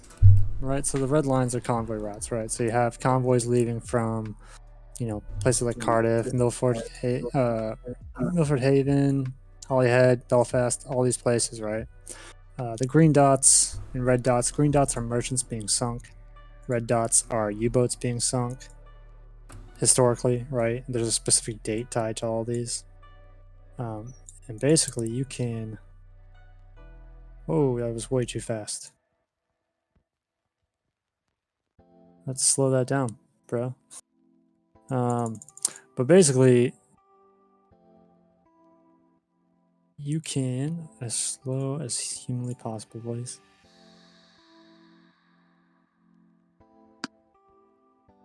So, as the war progresses, right, like, you can actually watch this. Convoys start operating from Britain to New York and other coastal areas on Canada, down to Gibraltar. This is early on, so this is now way too slow. Sorry about that. Just switched. Maybe speed it up a little bit. Did I go too slow? There we go. Oh, you're fine, Calidus. Still can understand you. Aye. Hello. Hey, buddy. I'm just going to be in the background. If you need me, just talk to me. So this is actual, this is actual data from convoyweb.org, uboat.net, a few other What archives. you're watching right now is history unfolding before you. Every green dot represents a merchant ship getting sunk. By U-boats, yeah. You can actually click on each one of these dots, see what ship it is, who sunk it, when it was sunk, where it was sunk, or sometimes a report onto what happened during the attack. These red lines are generalizations of the convoy routes, right? So the convoy routes themselves aren't exact. They're actually built off of where ships are being sunk during a convoy's operational period. So actually I missed one there. That was probably a minor convoy. And so these convoy lines actually represent, like, from Murmansk to Reykjavik, right? There's a route that goes from here, and it usually follows along the same path of where the merchants are being sunk at during that period of time. And so by culminating these two things, you can basically figure out which ships, usually you know which ships were sunk with which convoys. You can basically correlate and marry up these two data sets. All this crap. I don't want to stick on this because I don't want to talk about this. I'll try to summarize all this crap. So you collected in a mass of data based on just about every merchant ship that sank in World War II. Along with a collection of all the U-boat patrols during World War II. Yeah. Oh yeah, that too. I don't even want to show. And what is that? Videos, man. and what does that mean to the player? The player who is not exactly a history buff. What does that mean? Well, it means more historically accurate missions and campaign objectives, because there's both. There's individual patrol missions that you can choose in U-boat, and there's overarching campaign objectives like the Black Pit. Everyone's familiar with the Black Pit campaign objective in vanilla U-boat. Link has made his own set of custom missions and campaign objectives based on the historical data. Another way of explaining it, over the course of World War II, some convoy routes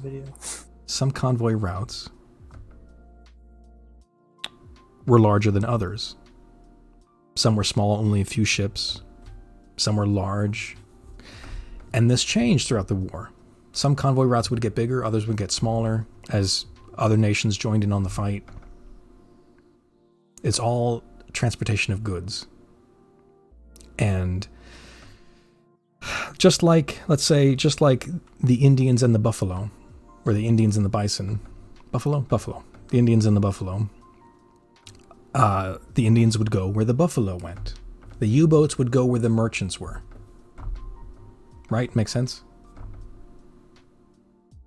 So when you're using U-boat expanded, expect to receive missions that send you to areas of the world and areas of operation where U-boats actually operated.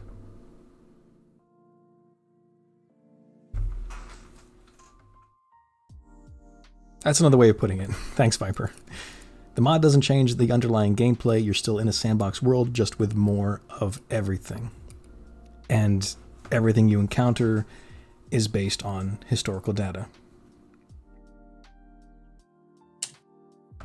I hope I did a good enough job of explaining. It's really hard to... Yeah, I mean, sorry, it's just a hard question to answer. It's like... Asking the hard questions. What is U-boat expanded? Yeah, I really do need like... What isn't U-boat expanded? We just need to have a pre-recorded audio. Like we need to sit down, write it out, all of it, in a nice wordy way. Because I'm not good with words either. Yeah, that's another thing. If you're looking for someone that's good with words, I speak like... I got like the vocabulary of like a 5th grader, right? I'm okay with words, but I take a few months to write a paragraph.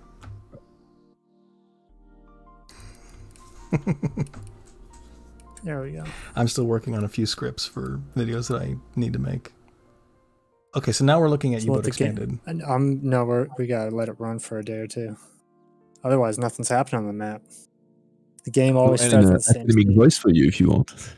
The wonderful voice. Well, not just. I mean, on paper, academic speech takes a while, though. It might be too hard to understand. Cool. There we go. So this is a recreation of that Google map in the game, using all that historical data, all the routes, all the shipping lanes. Vanilla convoys don't really run out of the Caribbean, do they? No. Or out of South America, or this far down towards the Cape of Good Hope. Yep. Yeah, some of them are a little too active. Like obviously, there's adjustments that could be made here and there, but overall, right? And finally, activity in the North Sea. The North Sea is kind of barren in vanilla U-boat. Yeah. And so, roughly on the water, there was usually 5,000 to 7,000 ships on the water at any given point in time. We don't get to that number, but we get to about 500 groups, 300 to 500 groups. Vanilla usually runs at about 300 groups, but it's very generalized. Like it just all goes from Britain to New York, and that's like it's just this big glob. I basically took that and made it represent everything in a much New York to Liverpool, manner. Sierra Leone to Liverpool, Port of Alexandria to Gibraltar, from Gibraltar to Liverpool, and that's about it in vanilla. Yeah, here we have Narvik, Hammerfest, we have Kirk's, we have Mermaid. Well, that's already in. We even have Dixon. I mean, we literally have a convoy that goes all the way to Dixon. Fuck yeah, you can. Can the player even reach it? Will travel distances be accurate up here? No. Yeah, Caladace. That blew my mind when I found that out. Look at that. Oh, yeah. Dixon Port. So, in addition to the convoys, you'll also find more ports. This is an example. This is a non-vanilla port. That. I don't even know what nation that is. I'd have to look in the flag book made by E. Oh, Finland. Nice plug. I'm not sure if Finland... they probably trade once or twice with Russia. Thank you. I don't know. Yeah. So, yeah. It's a good question. Like, why is all of this being simulated in the background when it doesn't really affect the player? But it's good that it does happen this way because it allowed for the creation of U-boat Expanded. Estonia. Wow. Estonia. Nice. Say something positive about all the stuff being run in the background. So one of the things that's nice that you can do, like, normally, like the Silent Hunter series, you would hard code all this data, right? You just hard code it, and it would just be like in this grid square, you have a random chance of running into this and this group. Based on percentages, like just based off percentages. Yeah. Anytime you're in that, it's going to dice roll. This group spawns. Bam. Right. Done. It would just do this for every in a grid checker square around the whole map. But let's say you attacked a group, left, and like came back around. Right. The game loses track of that very quickly. It'll just forget that group ever existed. In Silent Hunter. Within this, in Silent Hunter.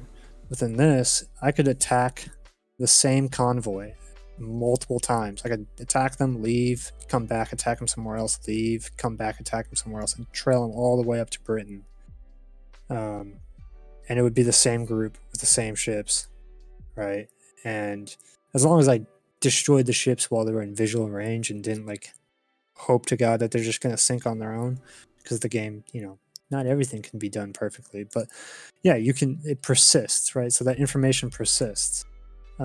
Persistent gameplay, persistent world. Yeah, there's other things like I can have an event occur, like via code. I could say like the missions where you go help a U-boat. When it's like, oh, this U-boat needs help here. That's literally a U-boat that's been patrolling around Great Britain, and suddenly the game's just like, I need a U-boat that needs help. You fucker on the map over in grid AM whatever. You're out of spare parts. Go tell the player, who's nearby-ish to go help you. That's right, because this is where BDU convoy reports comes in. All this running in the background allows the player to have very organic, very natural encounters in this world. No two playthroughs will ever be the same. Oh, this is nice. So this is another thing. German U-boats are attacking or at least tailing Norwegian warships prior to the invasion of Norway. It's a little bit early, but it should be happening at the invasion of Norway. That's something that you can get in a sandbox. I can literally tell German U-boats to go harass Norwegian shipping and their naval vessels. There needs to be, in my opinion, more done with that. There's a lot of potential, to use a cliche. I know. Agreed. But like, to just add even more flavor to these organic, natural interactions, the player comes across a U-boat attacking a convoy. The player assists that U-boat attacking that convoy, or rescues a U-boat from an escort that's attacking it. I think the player should then receive additional accolades, more, pats on the back, more acknowledgement from the game, to let the player feel like, yeah, I came across this totally random encounter with a U-boat. It was getting attacked. I actually shot down the short Sunderland that was trying to bomb it. And then the game acknowledges that when they get back to port, like, holy crap, you saved this other U-boat. Here's a medal. Here's some reputation points. Here's just an acknowledgement of what you did. And I personally find a lot of enjoyment out of unscripted events like that, especially if the game acknowledges it afterwards. If you ever played War Thunder is full of accolades. At the end of the match, you'll see there's tons of accolades for different things. Teamwork is an accolade you get in War Thunder if you get an assist on an enemy that your friendly was attacking. There's also the rescuer accolade, which you get if you save a teammate who's getting attacked by another enemy on the other team. It's silly. It's completely silly. It's very small. It's very petty. But I think it's very rewarding and gratifying, just receiving small little acknowledgments for doing these things, especially if they're organic and natural, unscripted events. And that's what you get with all this stuff running in the background. And that's where BDU Convoy Reports comes in. BDU Convoy Reports, I scripted it, who's with us right now, talking about your mod. hope I'm doing it justice. There are tons of friendly U-boats sailing all across the world at any given time. And if the conditions are right, which I'll ask II to explain those conditions in a second, but if the conditions are right, if there's a friendly NPC U-boat nearby, and that friendly NPC U-boat sees a convoy, and if the player is nearby, if these conditions are met, that friendly NPC U-boat will radio you, letting you know that there's a convoy at this location, and gives you some basic information about that convoy so you can go intercept it. And it's completely unscripted.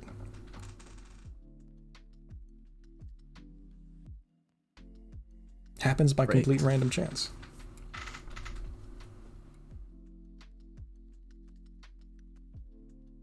That's a lot of aircraft. Where is this? English Channel? No.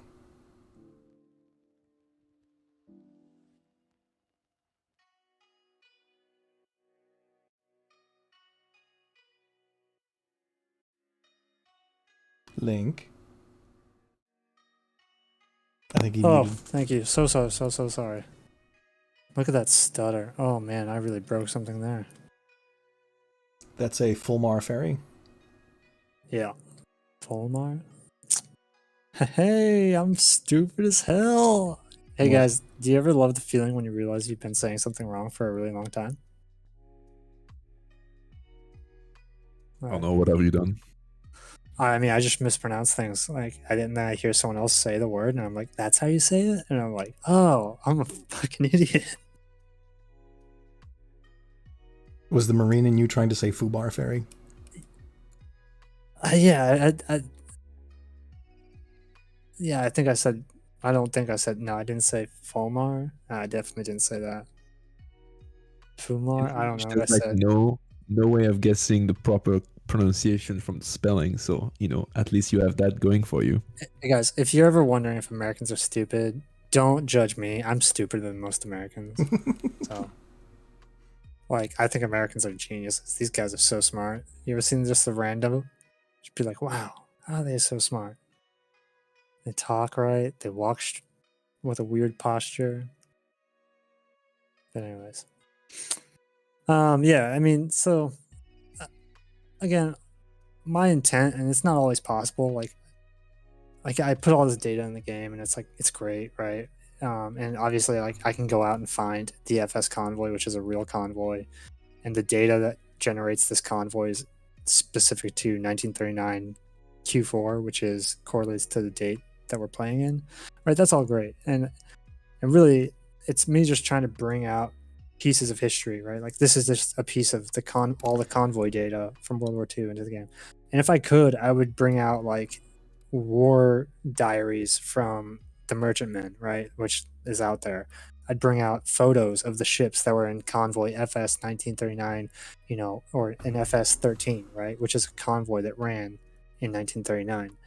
And like, because there's such wealth of knowledge, and there's like an actual depth of history and a real personal event that happened for people on these ships, right? Like, there's crew roster. I can find crew rosters for half these ships, right?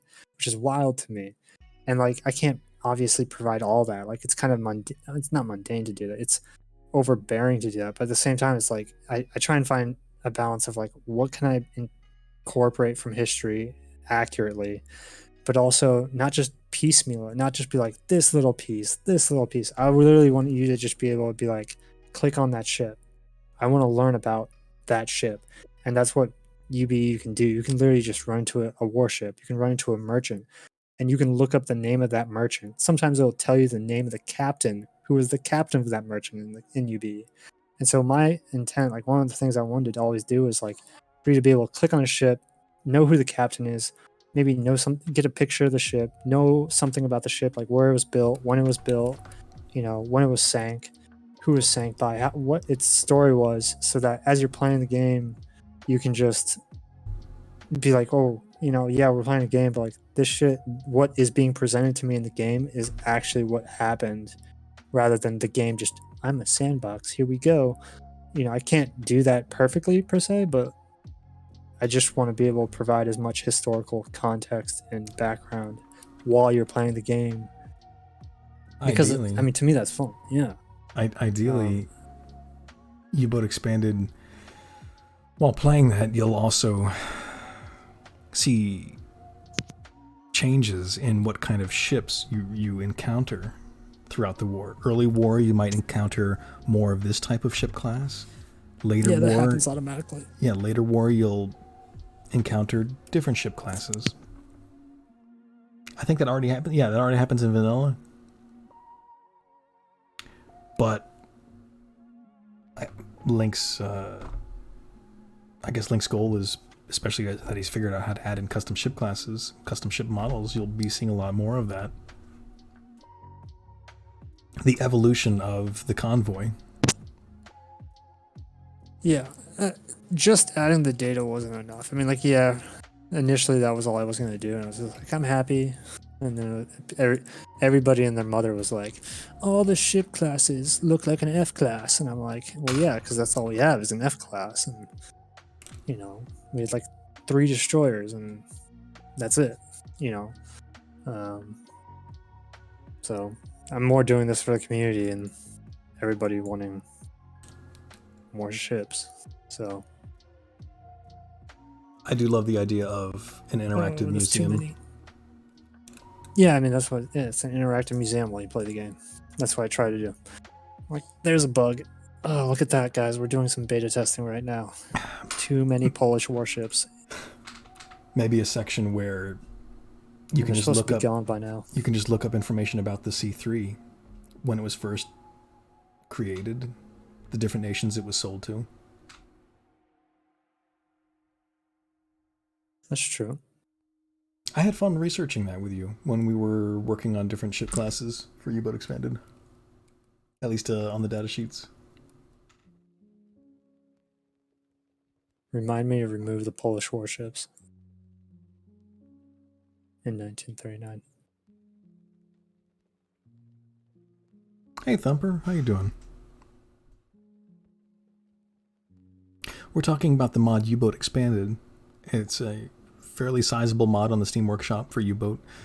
I have the creator of that mod with me, Link, and the creator of a few other fantastic mods, BDU Convoy Reports, the RDF Loop Antenna mod, and the Historical Flags and Flag Book mod by II. Hi, and also the new ID book. We forgot about that one. Oh, I know, right? I forgot about it. Damn. But yeah, to answer your question, Thumper, multiplayer is probably not a thing that's going to happen in U-Boat. Son of a bitch. No, it's not. I can give a little explanation as to why. I don't know how technically familiar you are with like the underlying. Wow, I really did. Wow, we're gonna have to work on entities because apparently adding in new entities really crunches performance. Maybe your guy's right. Maybe he's killing the FPS right now. By the way, what you're looking at is don't take this for granted to think that this is, oh my god, U-Boat sucks. What you're looking at is a custom entity that Link added in. U-Boat doesn't normally have Spitfires in it, but that's what Link did. Also, Link, you haven't actually officially left port yet. Can you just put your engine on to slow ahead? Oh my god. I can't because I'm still docked. Put your engine on slow ahead. I can't because I'm still docked. Oh, okay, gotcha. You don't think that's causing the performance issues, do you? I think also because I skipped 30 days with the skip command. Oh, wait, did it just fix itself? No, it didn't. There's no way it fixed itself. I skipped 30 days, which is usually pretty destructive to the game. Yeah, the game will freak out and like completely destroy itself if I skip that many days in UBE. But to summarize why multiplayer wouldn't be possible. Yeah, so just real quick. So Unity, we're on version 2019 of Unity. Major release 3, right? This is the long-term support version of Unity. This is actually what most developers under the Unity engine use. And most of those developers, again, are small-time developers or even somewhat medium-sized studios that really do need long-term support, and long-term support being Unity will actually support any developer with a professional license under with them, which is almost everybody that does it. That's not just you or me. And so there are no components within Unity that support the network communications that would have to happen with like server architecture or like communicating components of the game, right? Because you have to communicate like where things are in the world or what's happening in your end of the world. It's not natively supported by this version of the Unity engine. Supported. And if it were to be added, Nilecat would have to write the code himself from scratch. Yeah. And that would represent about how many man hours of work? Oh, for one person? I don't know, 15,000 hours? Yeah. And the development team for U-Boat is very small. Maybe 5,000 less than 10 really people. Scraping it. Less than 10 people are actually developing U-Boat. Probably less than 5. We don't have to bullshit the number. It's actively developing. I'd say 3 to 4 people. Sometimes on a good day, it's 5. Yeah. I mean, that's the number. And currently the lead programmer, who's also the owner of the studio, is basically the sole programmer, and he's working on the next update, which he basically made the whole game. So it would be very difficult for him to. This is a one-man code base to pull multiplayer code out of his butt. Yeah, and so there are other Unity components that support or like are in beta testing with Unity to like support multiplayer, but it is literally 2 major versions and unsupported 2 major versions ahead. It's the 2022 version of Unity, which is not even released yet. It's like an alpha, and they're thinking of not even releasing that. Astroneer is a Unity game which has co-op, but Astroneer is built on 2021, I believe. Is it? Okay. Yeah, it's built on whatever the versions after 2019 were. It's either 2020 or 2020. Yeah, their convention skips like years. It's weird. Like there's a 2020, I think a 2022 beta. I'd have to look on the website, but whatever it is, like, yeah, they're not on 2019. And I guarantee you, Astroneer had to build out a lot of custom infrastructure for that.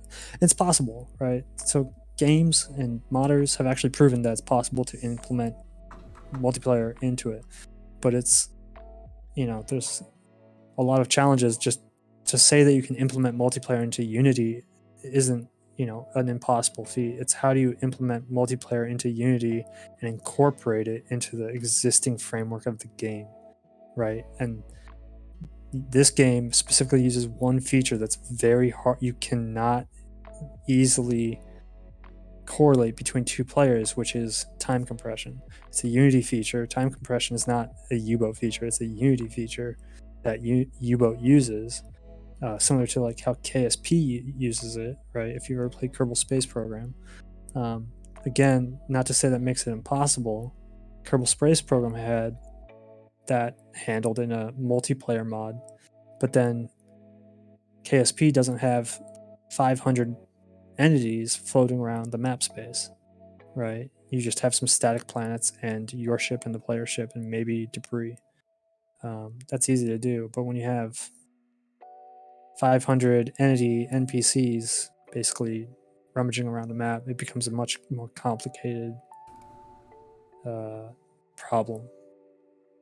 Is it impossible? No, it's absolutely possible to do.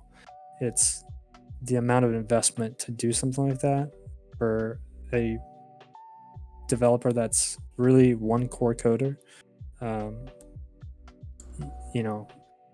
You'd be asking one individual basically, hey, after you're done releasing the game, could you spend the next 3 to 4 years of your life implementing multiplayer? And this, I don't know the developer, I don't know the lead developer, but he's been working on this since, what was it, 2013? So 9 years. 2013, when it was originally going to be a mobile game, kind of like Fallout Shelter, Yeah, I mean, and 9 years doing this. I I'd be think at that fucking point, tired, man. I think at that point, the entire scope of the game was just the section view and the map view. Yeah, it was. It was probably a point and click adventure at that point. Like just send the U-boat here, roll some dice, handle the damages in the section view, then point and click to the next adventure on the map. It's come a long way. Yeah. Just to remind you, the developer, the lead coder for this game, learned Unity by building this game. Like he'd never done Unity before. Kind of like you're learning Unity, huh? Yeah, I'm 3 years deep, and the best thing I've created is a stupid mod that's huge. But you're and learning. bloated and kills performance. Acknowledge It's your taken me progress, 3 you years son to of a get to bitch. So, I think it's insane how much they've accomplished. One guy with some modelers and maybe some half proficient coders. It blows my mind. I will not acknowledge compliments. I'm sorry. Hot 8. Please send me an insult. Hot 8 says there was a game that was Silent Hunter Online. It was PvE. I wonder how they handled time compression there. I don't know anything about Silent Hunter. The last time I played Silent Hunter, movie theaters were still a thing. Coin-operated arcades, payphones, back before cell phones. EB Games was still a thing. I haven't played Silent Hunter in a long time. Yeah, I'll give you the realistic answer. You could do it. You would have to change. You would have to basically cut out all the core game mechanics that you see currently happening in the sandbox. You basically cut out the sandbox. So imagine the game with all its features, but with no sandbox. If you cut out the sandbox, yeah, you could probably work out some very limited kind of static environment that's suitable for a multiplayer environment. But it would not be a sandbox.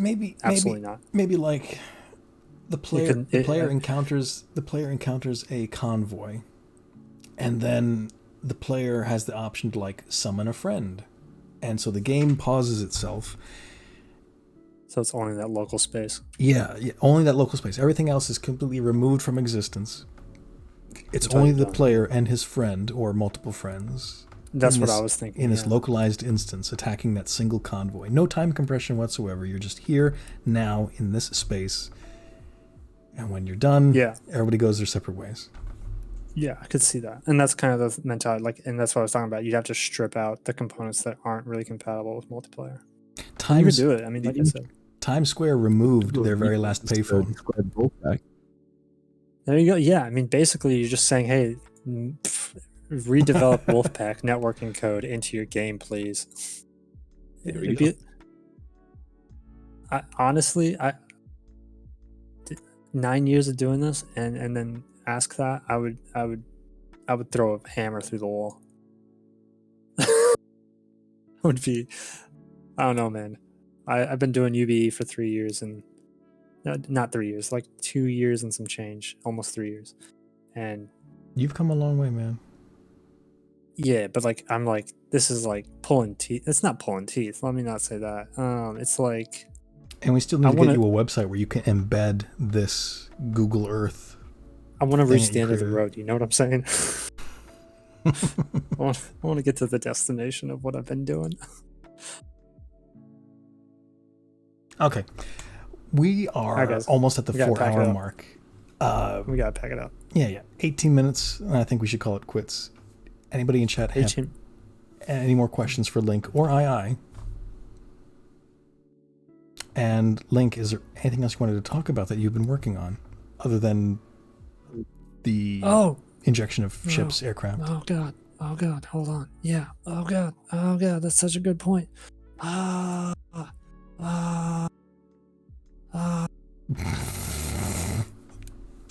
Pictures. Where's U-boat? U-boat. Entities. Where is it? Hold on, guys. I mean, it's still like a asset-y thing, but you're gonna. No, EB Games became something else. Damn it! I don't have the flat cannon. What were you looking for? Oh, that you were trying to put new guns. All right, on I can ports, show you. right? I can show you directly on the. God. I can't. Am I supposed to visualize that code? What is this? I'm gonna go straight to Sketchfab. Wait, but I actually have no frame of reference for this. What did the vanilla ones look like? Oh God, not like this. You should have taken some pictures. The vanilla ones look like a big old, like an actual, like almost like a howitzer cannon. But I'm gonna build my own, and I'm gonna this guy's work. Hookers and blackjack. What's up? Com check. The A, is that the A gun that you want to put in the game? This wonderful dude, which I'm gonna absolutely credit because I credit everybody in my credits. Don't worry, guys, I do not steal, and I usually contact everybody I can. Anyways, yeah, attribution. All right. I always have to check that because if they say licensing, I'm like, fuck. But yeah, I'm thinking of bringing this guy's work because this is just such an excellent mod. I just found this, and when I saw it, I was like, this is such higher quality than what's in the game. I would love to see something and this wonderful. Would wonderful. replace the port defenses. Yeah, I would replace the port defenses. I don't know about having a person sitting in there. I'll try, but this just looks so goddamn good. Sorry, guys. That's the most exciting thing I got. So. Besides all my ships and aircraft, I saw that gun and I was super excited because I was like, man, that thing, it's an actual, the gun that they have currently is like it's like an artillery piece, so it can, it can shoot the player, I guess. That makes sense that it can shoot the player. But I've always wanted to see when those, the bombing raids happen in the game, I want to fucking see some flat guns just lighten up the sky. The one in the game right now is just a basic 88 right now, I think. Yeah, it's an 88. Yeah. So, all right. I'm done. That's it, guys. That's all I got. Any questions for Link or II?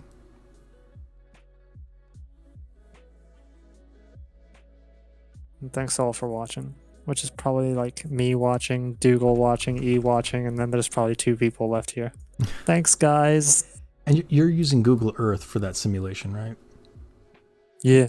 Oh, no, I'm using Google Earth to visualize the database that builds the simulation in the game. I'm talking with somebody that might be able to help you make a website to showcase an interactive version of your Google Earth visualization. Well, mine laying U-boats. Yeah, what about? That's what Hot 8 is asking about. What type is a mine laying U-boat? Which one? Well, no. He's asking if you can add mine layers, either the NPCs adding mines or the player themselves being able to drop mines. Until that feature's in the game, I can't add a feature that doesn't currently exist. Fair enough. But you do add your own minefields, right? Mm-hmm. Look at that wonderful data.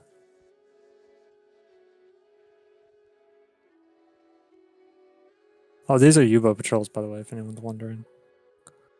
This is literally like all the U-boat data. Oh, it's so beautiful. And what's interesting is you can see that it's not consistent. Like, they don't just clump up in one area, they kind of move. Yeah, they're chasing convoy intel, which is one of the things I wish my radio expanded mod worked. Like predators, but BDU's predators chasing their BDU prey. convoy report, yeah. But E saved the day and he made a better mod. Like a predator, better, it's a different approach. Like a predator stalking. Your approach is actually animal. so much better. Your approach is so much better. I love your approach. Dude, seriously, like, your approach is like, if I knew how to code and actually do something like, useful. What's that phrase? If you don't know how to code, someone else is coding you. I've heard that one. Yeah, there's 2 types of people that program and people that are being programmed. Yeah. Well, what you're doing is useful too, obviously. There are I know. 10. There are 10 kinds of He's people that understand programming. binary. That's funny. All right. I got it. All right, you guys can call it quits, guys.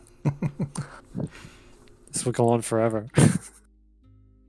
Well, I think that's a great start to our little U-Boat Expanded podcast. I'd like to do this every weekend if possible. Bring on Salamander, Alligator, and the other content creators. Yeah, please, get someone else other than me. I get sick of hearing about myself. You're kind of the focal point. You're kind of... No. I get sick of hearing about myself. Talk about Salamander. There's got to be some modder that's got some good idea. Yeah. On that note, I should do a plug for Salamander. Salamander has taken over creative control of the Sinking Physics Overhaul mod, originally made by Shadun. Fantastic mod. It's really a lot of players have appreciated. Salamander is continuing the work. For the longest time, SPO, Sinking Physics Overhaul mod, was not working for B131. Specifically, tankers were unsinkable, and tankers are one of the most fun things to sink in U-Boat. I believe Salamander has rectified this problem in the beta version of Sinking Physics Overhaul, which you can find on the workshop right now, available for use. Keep an eye out for SPO beta, not the standard SPO.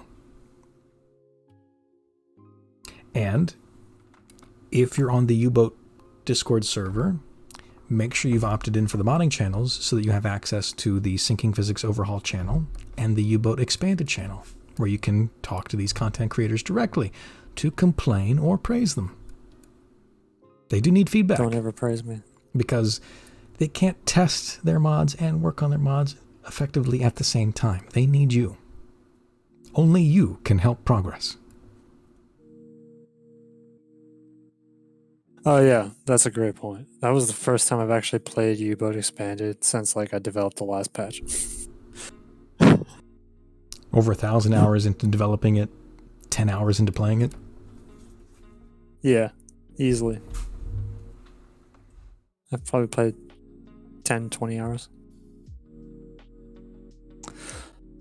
You should get Jim on for his convoy map mod that he's trying to develop. Might be a while before you could actually talk to him about it. I don't even know if he'd want to talk. He's a very weird person, but he might. Have you seen that? Those weird, those historical map images of the convoy route? Is he designing that for vanilla or UBE or both? Both. Nice. Yeah. I mean, I'm doing vanilla first. Oh yeah, you're coding it. Oh my god, you're coding the UI and the filtering aspects. Oh my god, holy hell, dude, you can't be this quiet. That's one of the projects I will restart now.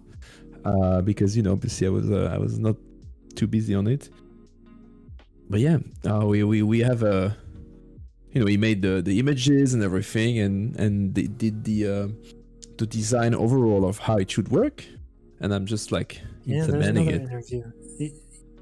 I'm sorry, man. I forgot that you were the entire back. You're honestly the entire infrastructure to that mod. So I apologize for completely. It's all right. His ID. A huge contributor to the back end of UBE as well. So maybe that's another one you could bring a little stream on. Maybe bring them all together. For clarification, they're talking about a in-game viewable convoy route map, something that players have been asking for quite a while. Yep, and one that adapts with the date. Yeah. Only shows you current convoys. Yeah, that's going to be nice. Because convoys weren't consistent. Convoys swelled and Well, declined. hold on. In vanilla, they're absolutely consistent. They start and they never end. Fair enough. Okay. But historically speaking, convoys were not consistent. They swelled and declined between, the 2 points A and B, depending on what was happening in the war.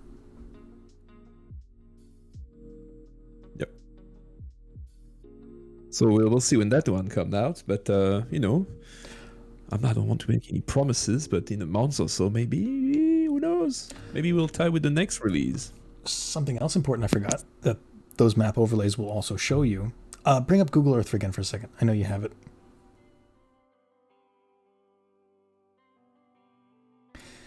Something else, those maps that Jim VG and E are working on are showing you the radius in which aircraft patrols covered, the coverage area of aircraft patrols for the Allies, which changed over the war. Initially, early war, aircraft had a very short range just because of the design technology of the time. I just realized it wasn't my game that was lagging. It was my computer as a whole. You need a bigger PC. So donate now to Link's Patreon and PayPal account. He needs the money. He has a daughter. He needs formula. He needs to feed her and help her grow strong so she can take over development of U-Boat Expanded when she comes of age. That's honestly, that's the plan, guys. Some plans. But yeah, those yellow rings you see are the air coverage areas. And those rings grew bigger as the war progressed because of the advancements in aircraft technology, increasing the range of these aircraft and air-to-ground radar. So, and that's also going to be featured in the map overlay that Jim and E are working on. So not only will you see convoy routes, which change as the war progresses, but you'll also see the air coverage area of the Allies as the war progresses. That's important to know because you can plan around that. You can try to submerge during the day or run decks awash when going through these specific areas that have lots of overlapping air coverage. Or just try to avoid those areas during the day.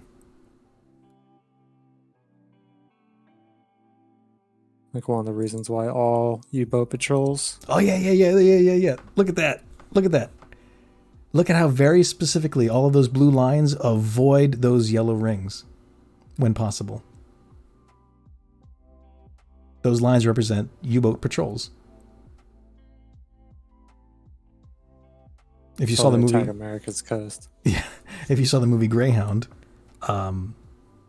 what they called it, the Black Pit, because no air coverage. See that?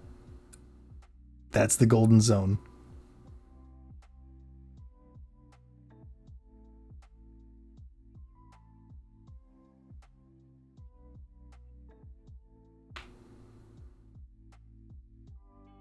This one right here doesn't entirely count, but it did exist.